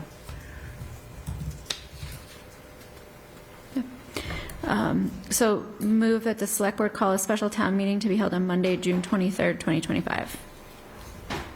At 7 p.m. 7 p.m. I know we sometimes start at 6:30. I thought 7 p.m. might make sense. So is anyone concerned with the start time? Okay. And that gives you time still to, at a meet, are you going to approve the warrant article here tonight too? Yeah, okay. Should that be a second motion? Both to call the meeting and It approve doesn't the matter to warrant? me. You could do it all in one, or you could do it in two. Does anyone have a preference? I can extend the motion. Why don't you extend the motion? All right. So move that the select board call a special town meeting to be held on Monday, June 23rd, 2025 at 7 p.m. and that we approve the warrant in substantially the form presented in our packet. Can I ask something, please? Can we please recite the history of the offers back and forth to this point, so we can all understand why we're at the position we're in? You want that now, or you want that after we've heard back from the soccer club, best and final? I don't know that we're not done yet. We're still hoping to hash this out via a site access agreement. I understand the point, Bill, but I don't know that we're done yet. That discussion with the soccer club is Thursday? Yeah. Wednesday or Thursday. Wednesday or Thursday. So Yes. what? We don't have it make scheduled. me- We've certainly offered it. So obviously, sorry, Anthony, did you make a motion? She did make a motion, and it does not yet have a second. So obviously, we're going to have a lot of communication to do with the moderator, through the moderator to the town meeting if we go forward with this. I think we're just voting on it tonight for a timeline reason. Is that right? Correct. Just what Mary Ellen has told us, right? Yes. And so, I think the right approach is to let Michelle and Beth and Anthea, if you're part of it, have the conversation this week. I think of this as more of an administrative approval, just because we don't have enough. I mean, I guess we do have a select board meeting on Friday, but this is more of an administrative approval just to keep that option alive. And then if we are definitively going to a special town meeting, which we'll know by the end of the week, then we have a whole piece of communication we have to do about why we're asking for it, what the history of the negotiation has been, why we would want town meeting members to vote for this article. It's a long-winded way of, I think, saying, Michelle, what you're after, which is that a work stream that really we hit on Thursday or Friday and put that in a memo and start getting it out to people? Yeah, we'll have an update Friday before State of the Town for the select board. And we'll need to mail out, I gave Anthea my copy, but I think we need to mail out the warrant Friday to meet the deadline for the June 23rd date. Yep. Sorry, Matthew, it needs to be mailed out Friday? The warrant needs to be mailed Friday, yep. So you have, and part of the motion that Anthea was the warrant, so it's a single article. So if a resolution is reached on Friday morning, we can rescind, we can make a motion to, if we vote in favor of putting this, calling special town meeting, are we asking the moderator to call him? What's the actual language? Or the moderator doesn't call. We call it. We call it, okay. So Jay, So if can we they, undo this Friday morning? would they have to vote to rescind it, or would we just not mail the warrant? Yeah, I don't really worry too much about the parliamentary device you use. If you say, if the motion is to not go forward with the town meeting when you meet on Friday, because we've got another iron in the fire or something more fully baked than that, then yeah, I'm not concerned what the motion is actually on Friday. As long as we haven't posted the warrant yet or mailed the warrant out, then I think we're in good shape. Okay. Well, so I just want to get the order of operations right. So we're voting on this tonight. We hope that there's a resolution on Wednesday or Thursday. Probability of that is, likely sub 50%, I would say. But regardless of what the probability is, we'll know at the end of that. We'll have a conversation Friday morning, and at that point, we have to either go forward or not. If we're going forward, then we want to develop, because we have how long? At that point, we'll have 2.5 weeks. Yes. So at that point, we need to have a memo or some, presentation that we have put together, because we're going to get that. I mean, the minute this happens on Friday, 192 people are going to, 187 people are going to start calling the five of us. So it's just a question of timing, right? And so maybe it makes sense, to Bill's point, to start working on the communications now, just to have in a glass box that we can break Friday morning. Yep. But not necessarily go through it right now. Can I just ask, just a kind of procedural question here? Well, it looks like June 23rd is the date, also the last day of school. Why are we, is that strategically that we don't want people to come to town meeting? Because it certainly sends that message. Well, we figured it was one of the last couple days before everyone leaves town. Yeah. And this was as soon as we could do it with a 14-day notice and motions being posted and our meeting being tonight. Yeah. Well, It's calendar driven, and we thought we might get people before they took off for July 4th and the summer.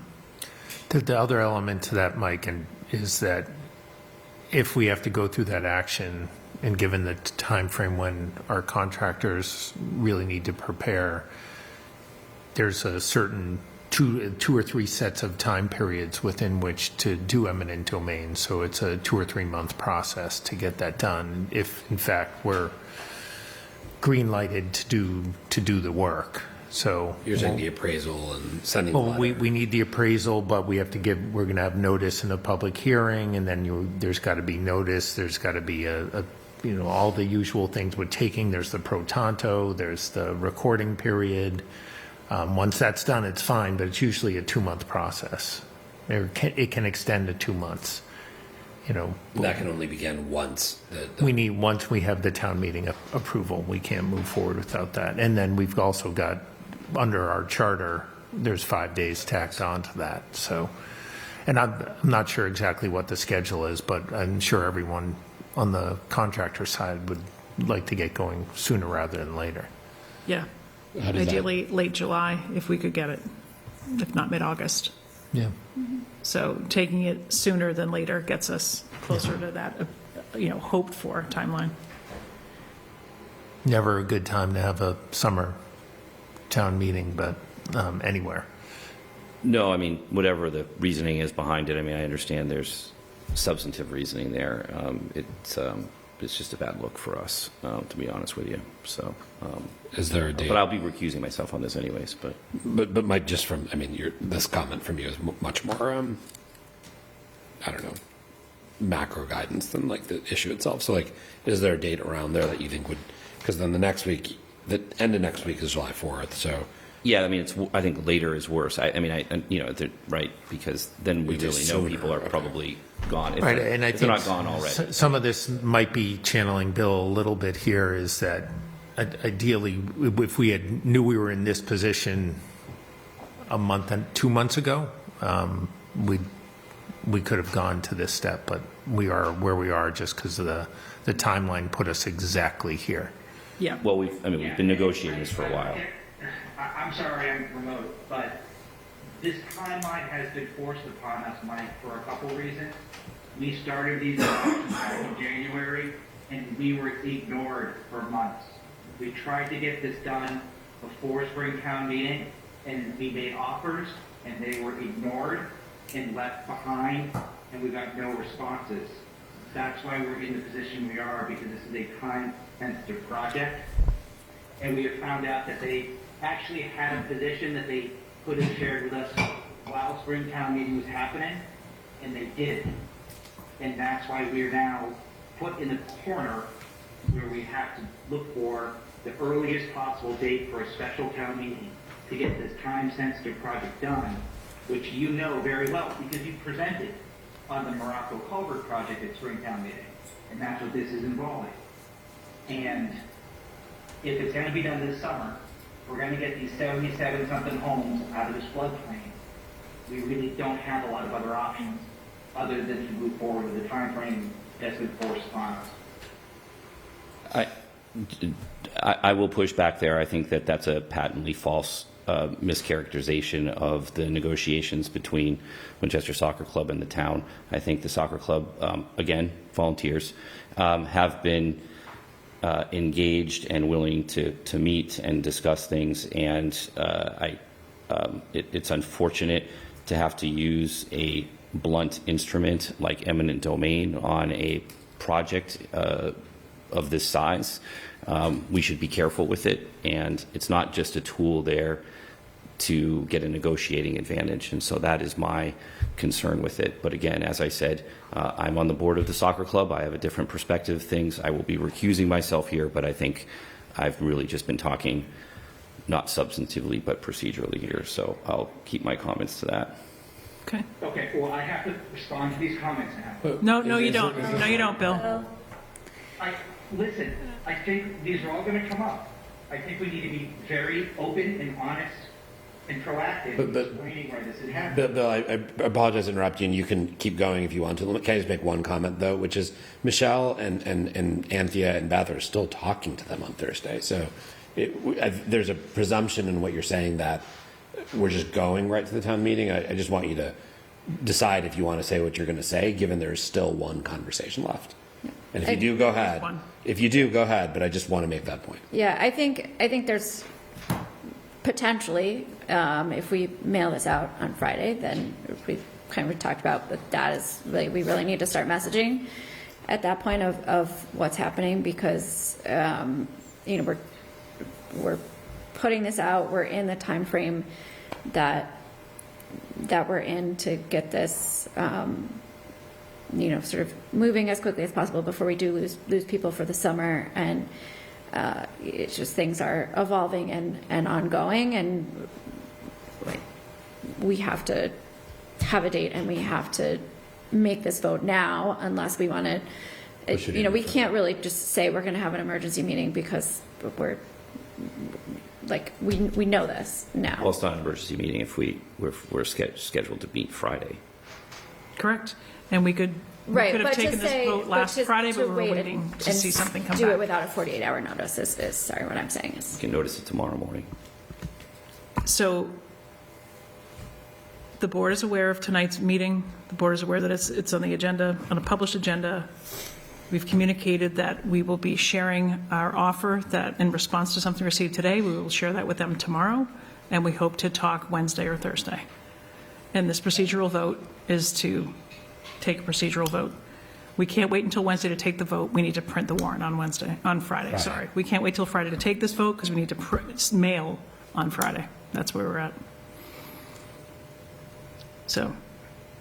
And when are we going to make it public, the specific timeline of events and offers back and forth that brought us to this position?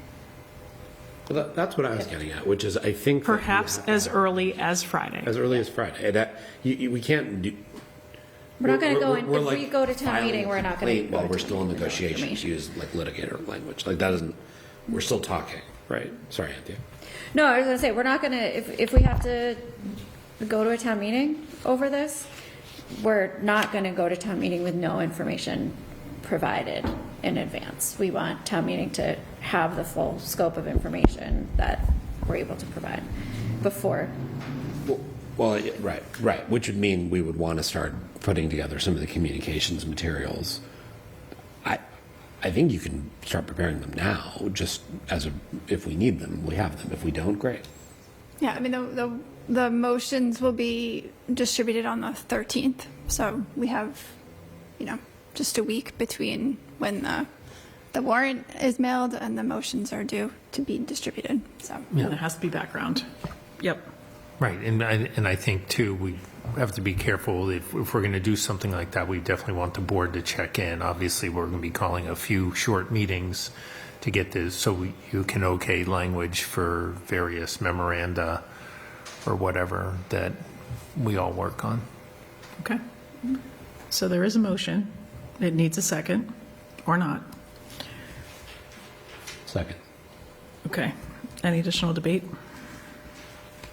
The only thing that I will say is, just especially just coming off the discussion with MBTA and a lot of our discussions with Eversource over the years, is when we've been on the side of having to give the easements ourselves, we have been very clear about wanting to be compensated for that. Just 20 minutes ago, we continue to be aghast that we're not getting anything from the MBTA delays and things like that. So when we had delays on Cross Street, I think we asked McCourt / Eversource for a couple $100,000, to mitigate that. I don't remember exactly what the numbers were there. 200,000. It was $200,000. 200,000 for a less period of time.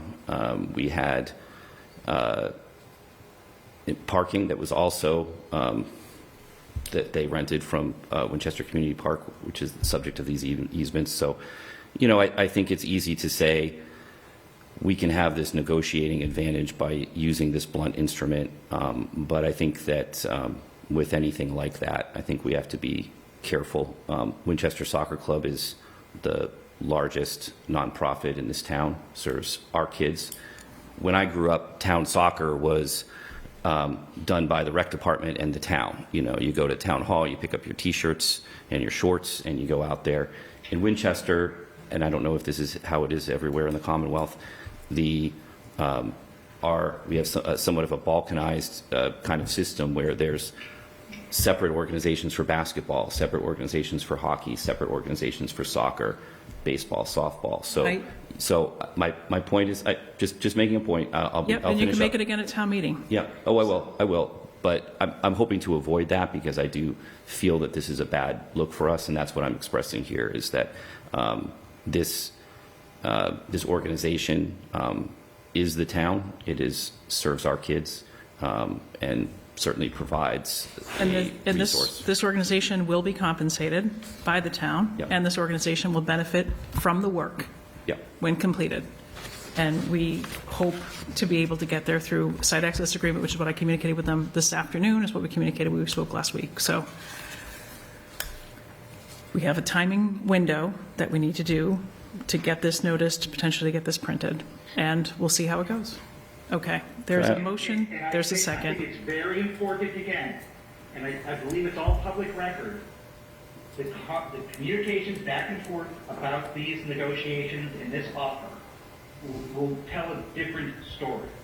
And according to what we've looked into and talked about, the sort of situation we're being put into is unique in a lot of people's experiences. And this is for a project that is going to take, again, 70-something homes out of a floodplain. It's going to help a lot of people's lives, a lot of people's pocketbooks. And yes, eminent domain is a blunt instrument, and none of us want to have to use it, but we're being put into a corner right now. And I think it's very important, if we're not going to put all the facts out there tonight for people to start getting educated, we proactively start doing that as soon as this gets put to warrant and put to press. Yeah. Again, this will be the last thing that I say. I think that's a complete mischaracterization of this whole negotiation discussion with Winchester Soccer. It is our project, and it was our responsibility to be reaching out to the soccer club well in advance of us knowing that this was going to be happening. So that's all I'll say, and I will say that That's fine. Every time you say something, Mike, I have to say something. Stop. No, you don't, Bill. Yep. No, you don't. It's not fair to the people of the town that they only hear one side of the story. Bill? They're not. We reached out proactively in January and hear nothing back for months. Where we accept so many aspects of what they demanded, and then they radically change their offer. Well, I think it's very concerning that to- we have another conversation that our chair and vice chair and town manager are having to try to resolve this, and we should. Yep. We should, I think, give them that chance. I'm going to call the vote. There's a motion, there's a second. I'll do a roll call vote. Anthea? Yes. Okay. Paris? Yes. Mike, you're recusing I'm recusing yourself. myself. Right. Bill? I Okay. I'm in favor. We'll move on. So that was just a call. Correct? was- I think you amended Oh, it. she amended it to include the article. Include the language. Include the Okay. language as So, substantially. as I had it 20%. recorded, was to call the special town meeting on June 23rd at 7 p.m. and approve the warrant in substantially the form substantially. as Okay, presented. great. Correct. And there's just to be clear, there's a single article Yes. on the warrant. Yes. And Jay, from what we discussed earlier this evening, and an amendment to the access agreement, sort of around the Yeah, but duration. in the morning. I And already been we know what the emailing with Liz about it, so Okay. we're And we know what the adjusted monetary compensation is. in So some other terms, right? we Yep. want to get that to them tomorrow. Yep. They know that we were talking about it this evening. So, okay. Next up, WCCP maybe this will go quickly, who knows? On the 16th, we're having our appointee to the WCCP in to our meeting. So to the extent that the select board has priorities, be it open space and recreation, historic buildings, or affordable housing, we wanted to know if there's any direction we want to give our appointee to advocate for any select board priorities. She sits in that seat as our person, as other boards have appointees. Capital has a seat, and rec, and Concom, and fields and things. So we've talked in the past about affordable housing, 160 Forest Street, which is maybe historic house and affordable housing. Are there, if anything comes to mind, let's say it now, and if not, let's be prepared on the 16th to think about our top 2 or 3 priorities that we would like to see the CPA address sooner than later. And we can talk specifics, or we can talk macro level, but there's, as we know, there's 3 buckets: historic preservation, open space and rec, and affordable housing. And I'll go ahead and weigh in if you'd like. Yeah, and Mike, I know you've been very close to this one, so I'll really defer it to you. Which is, I know one of the big projects is the combination of sort of Wedge Pond, Packer Ellis, Beauregard. It used to be a beach. It's really a park now because the water's not really accessible. Yep. Water coming down off of the cemetery, across the road, which is a big project, right? And it'll probably have to be a combination of sources, but it does strike me that that CPA could be used for at least some of that. So I know you've talked to the Wedge Pond group a fair bit about it, and the tennis association and all that. And so that to me would be a project that combination of probably water and sewer, CSF, BSF, and CPA could be used for kind of a big project there. And my understanding anyway of it is that it really has to be addressed together, because if we fix the tennis courts but don't fix the storm water runoff, the tennis courts will just get completely messed up again. And so I know there's a member of Concom and others who wanted to talk to us, and so that's one I'll just raise. Yeah, that's a tough area, obviously, and I think that some of the advocates for that kind of expansive plan, there's an understanding there that this may need to be phased in over a period of years, and including multiple funding sources, as you said, Paras. So my point in saying that is I sometimes people come to us and think it's all or nothing, but I think they've been very reasonable about working with us, understanding the need, and would hopefully, I would expect them to be partnering with us on it, because it's hard where the process is now with WCCP. I'm not really sure where anything is, but if we say we're going to do kind of a truncated application process, and then all of the applications come from the town, well, that's really kind of not what we sold residents on. And so, again, I'll advocate for a full process. I think the work is essentially done for the application, for the rubrics, for everything that needs to be done. And we've got a few months at this point before it would have to be issued to tinker with things. And so my point is, we think of all the things that on the town side we want to have done, but the point is that it's really supposed to be bottom up, and certainly the town can complement some of those projects with investment from the stabilization funds, free cash, wherever. But we should really, I know, Michelle, you have been, but just iterate our point, if it is the board's and not just mine, that we hopefully we can start a full process and have a kind of a pilot year, and describe it as, hey, we know that this is going to be a little bumpy the first year, but we got to pull the Band-Aid off and do it. And I think the notion of being of some things, if it's going to be a pilot to test out the process, that it's shovel-ready type things, right? So it probably isn't an entire pond and tennis court, but it's aspects of shovel-ready. If fall town meeting were to take a vote to endorse a project, it's a project that should sort of see progress in the next 12 months, not projects that need 2 or 3 years potentially of engineering studies. Yeah. So anything that makes it through the summer process needs to probably be ready to go within 6 months or. Yeah, so I may have gotten the exam question wrong. What are we? We have the vice chair is our appointee. Yes. We want to tell her her what? If we have select board priorities specific to the CPA For the first year for the first specifically? year, correct. And I think certainly some of that is your tank shovel-ready projects that give that visibility to, we've got the CPA, and now we're going to show you that we did something with it, and these are, you drive past towns and they have these nice signs like CPA funds at work. Yes. To be able to be really visible with the activities that are happening. And I think the WCCP, I don't know if I'm repeating something, but I think they had decided to commit to 50% funding of what the fund was. Is that right, Michelle? I don't know if it's, I think that was. does that sound right? That's right. Yeah. That's So, right. so whatever our projects are, they are going to be kind of forced into there. I think. Yes. 160 Forest is probably a priority for us because I don't know. We've got some money, in the housing Trust. fund, Yeah. and in the affordable housing trust, but we would need something to get this done. And I would feel okay about that recommendation because it's exactly what we created the trust for, exactly what we did the 160 Forest Street project. And town meeting has been kind of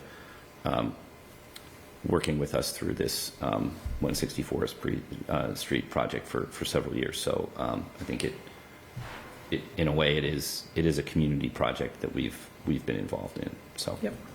Okay. But who's the group advocating for that? Is it the trust? Affordable Housing Trust? yeah, and the partnership board and certainly us. Yeah. We've got.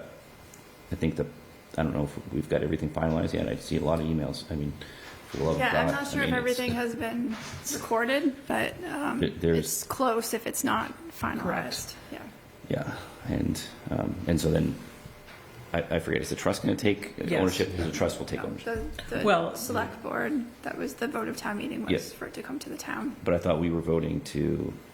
We have to go back to town meeting to have it conveyed. Transferred to the trust. The trust was doing the work plan Yep, and the right. sort of RFP and alternatives and uses. Yeah, well, I We mean, did for ask all them to do intent and that. purpose, we kind of shifted the operational piece of it to Some of the trust. implementation, Yeah, correct. So What's the size of that project? We don't know. We'll need the trust to potentially give us this spitball. 800, okay. yeah, probably Hundreds, low yeah. I hundreds, think there's a thousands. couple different options, and that will determine what the financial size is. Yeah. Yes. But it's in that ballpark. Yeah. Is there a draft application for the WCCP or Yes. There is. I don't think it's published yet, but they're going to have a booth at Town Day, and they do have a rubric Okay. ready. 'Cause So I don't know if I you've seen it, but yeah. think like that would be helpful for us in thinking Let's of, ask if Christina can bring it on the 16th. what maybe Or the circle, aligns yeah. with what they're looking at too, so that we don't suggest something and maybe it would score one on everything. Yeah. Well, You go know, back to Mark's think of a point. Do project we that- want to wait to see what comes in and then take a view on if we're trying to make this more of a bottom-up approach? Well, 160 Forest maybe is an outlier in that it's probably we probably pretty much guarantee it's going to be suggested by someone anyway, right? We know that, but Yeah, I mean, we could, but that'll be a good conversation to have with our appointee. To the extent that a lot of historic buildings are, the town's property, and a lot of open spaces the town's control, I think we have certainly an expectation to. What are some other ideas? Well, we could do more affordable housing, I suppose. Some property, if we wanted to, Forest Circle, which might be big. Yeah, that would be. But I big. think, So discussion of the trails. I know David has talked a lot about the trails towards the Vale. Which ones, Anthea? Towards the Vale. Towards the Vale. Wait, Woburn. Yeah. and I believe some Same part Lincoln, of town, yeah. Lincoln School flat work could also be, which is a capital priority for the schools. And probably So, bell towers or yes. something like that. So I think there's probably three. There's potentially housing on Forest Circle, housing on Forest Street, tennis courts, potentially Lincoln flat work, and walking trails that are, flat work might not be very sexy to be like, look, this new railing brought to you by the CPA, but it is a pretty signature building here in town. So those would be some. We don't have to decide tonight, but just wanted us to think if we're going to have a conversation, let's potentially give Christina some direction or at least some leanings that we have versus things we don't have a lot of interest in.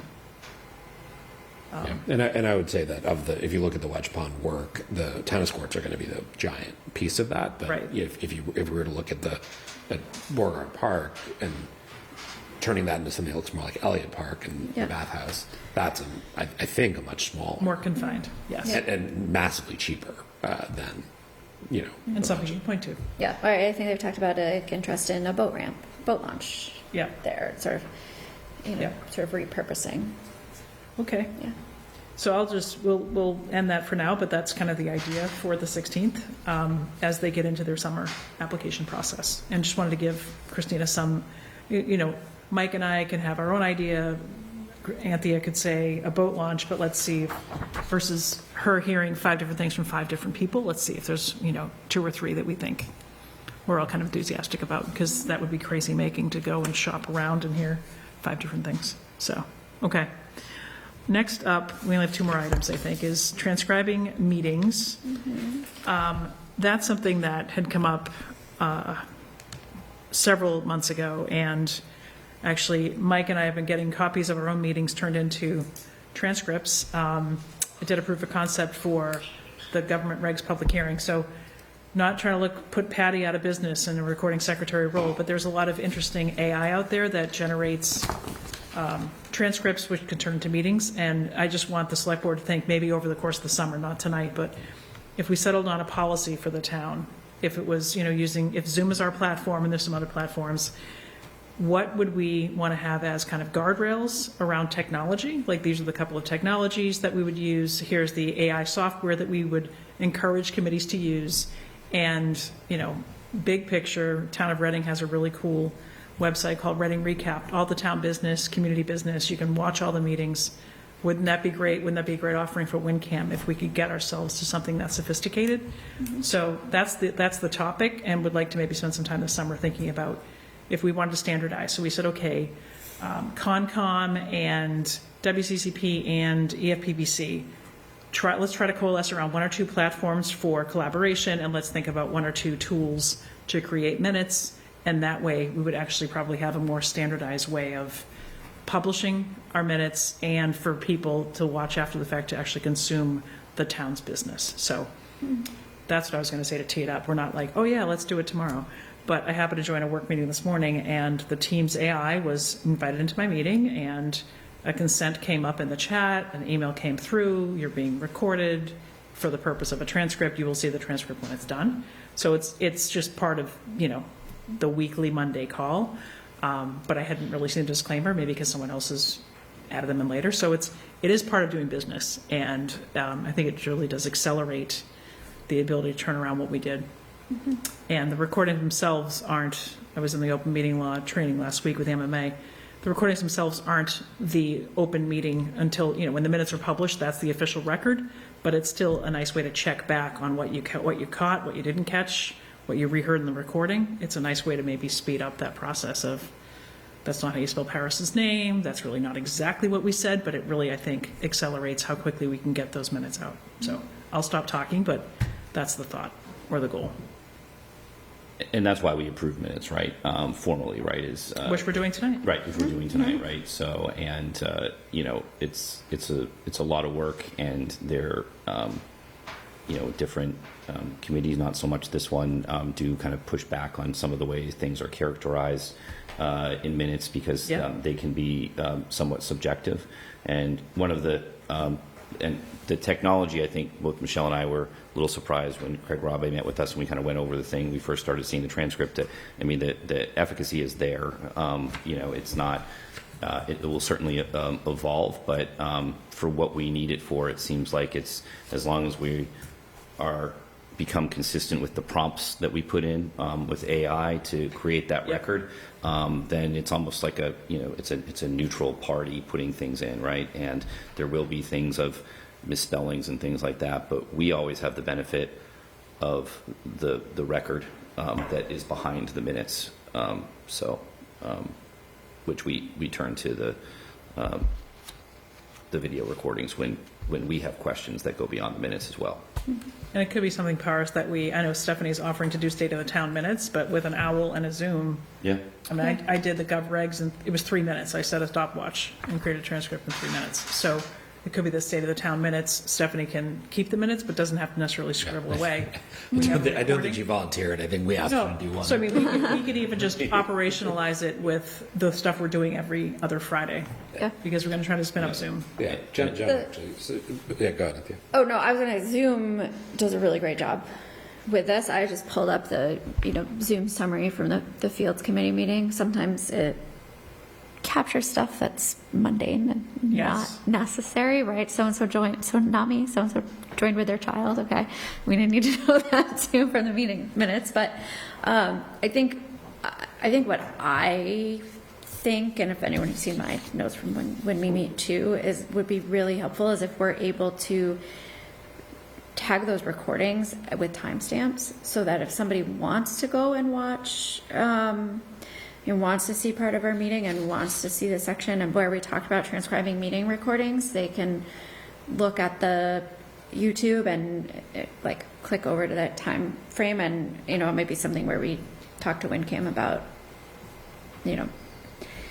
how we can help with that and transcribing meetings and other things, but be able WinCam to knows collaborate. nothing of this, mind you. I don't think I've reached out to them So yet. as I say, also to be able to collaborate with them and think of like maybe they know a really good tool Now for they do. that, or Now they're here. all this. I'll just mention that I did reach out to Andrew Marin in the school department. They're using a tool, Otter AI, Otter, that yeah. they've been using. He said it works with probably 85 to 90% accuracy. They still have somebody who has to go through and kind of manually just make sure like motions and votes are recorded correctly. So there is still a little bit of human interaction, but I think Andrew said they had tried a few different things, and that seemed to be one that That seems to be worked very best for them. So. And I think we can evolve over a period of time to having the Mystic Valley and Waterfield Room also with these capabilities for other groups that are meeting, because our, Monday through, Wednesday, we're pretty packed, Yeah. So, and Meetings on top of meetings. Meetings on Or top at of- the same time. Yeah, at the same time, right? So Yep. it's so that would be helpful for us. I don't think that the expense is that significant for the value that we get out of it, especially when minutes drag and people are looking for them. And The licenses aren't that expensive. That's Right. for sure, right? The software are not that expensive. So, yeah. And then the only other piece that we discussed too with Craig Rabe was the cybersecurity risk assessment as well. And I don't know if I'm No, go ahead. ahead of things here, but something that I think he suggested doing that I know it's a major concern for a lot of municipalities now that are that traditionally kind of behind the technology curve. So that might be something that we add into this overall strategy. Right, and Sooner than later. we've had We to have lock been down. doing, for the past 3 years, our IT department has gotten several state grants that have done cybersecurity assessments in conjunction with the school department and other town departments, and they've identified, things that we have been behind the scenes working on and fixing. So there has been actually quite a bit of work behind the scenes on the cybersecurity side, and certainly always more work to be done. But Yeah. So that might be good to bring up maybe on our meeting on the 16th as well, because I know we've had issues with Zoom bombs and stuff. So it's not just locking down the public meeting, but also just locking in the back door of our operations. So maybe we can talk about that in a couple weeks. But the goal is, so we'll keep it on, but the goal is to not have it choose your own adventure, potentially limit the choices that we think we know how to work on. It isn't just one person per committee knows how to do it. You have some redundancy, and it doesn't just fall to just town IT staff as well. It's we're familiar, people on various committees have some facility, and they're fluent in the tools, and potentially if Otter and Zoom AI are two things that we use, we know how to get it done. I think town IT staff should probably help us pick which tools they are. Absolutely. Those two, and then the other one, you mentioned Teams as Copilot, which you can use on Teams or without Teams, just through the Office suite. And given at least our email and everything is Office 365, I imagine we probably have the license, or it's a small additional fee for Copilot. Put aside the solution for a moment, which solutions or solution we sort of approve. This is both transcriptions, meaning the transcripts, and minutes. We want to be able to to turn it on, because so for Otter AI can make you a transcript, it can also make you minutes. So we want to presumably do both. Yes. And then to your point, somebody needs to read But it. the minutes should not be transcriptions. Right. There's a structure to the minutes. Perspective, yeah. 100%. Yeah. So that's what I'm saying. And then they're much shorter, right? And so are we talking about just transcripts, or are we talking No, about we're talking both? about both. Talking about both. But we've got to start with the transcript first, right? And we're not looking to, but we want to use one to create the other, yes. But we first need to actually settle on that we're going to use it as a tool to create minutes. So we can update at the agenda for like transcribing. Meaning we and would creating have, minutes. it would, right, because right now it would create a transcript and then somebody would read the transcript and write minutes from it. Is that the idea? So the way that, So Otter AI will do either for you. Is my Correct. point, right? Correct. Yeah. Correct. I didn't want to jump all the way to minutes before we get the concept of, let's start using tools to Can at I ask least a clarifying summarize. question here? Yeah. I've only ever done this on a virtual meeting, right? You could leave open a laptop. So you could, so right, we could pop open a laptop in the middle of the record, but presumably, right, the machines are smart enough that they know who's talking and Yes. they're capturing that.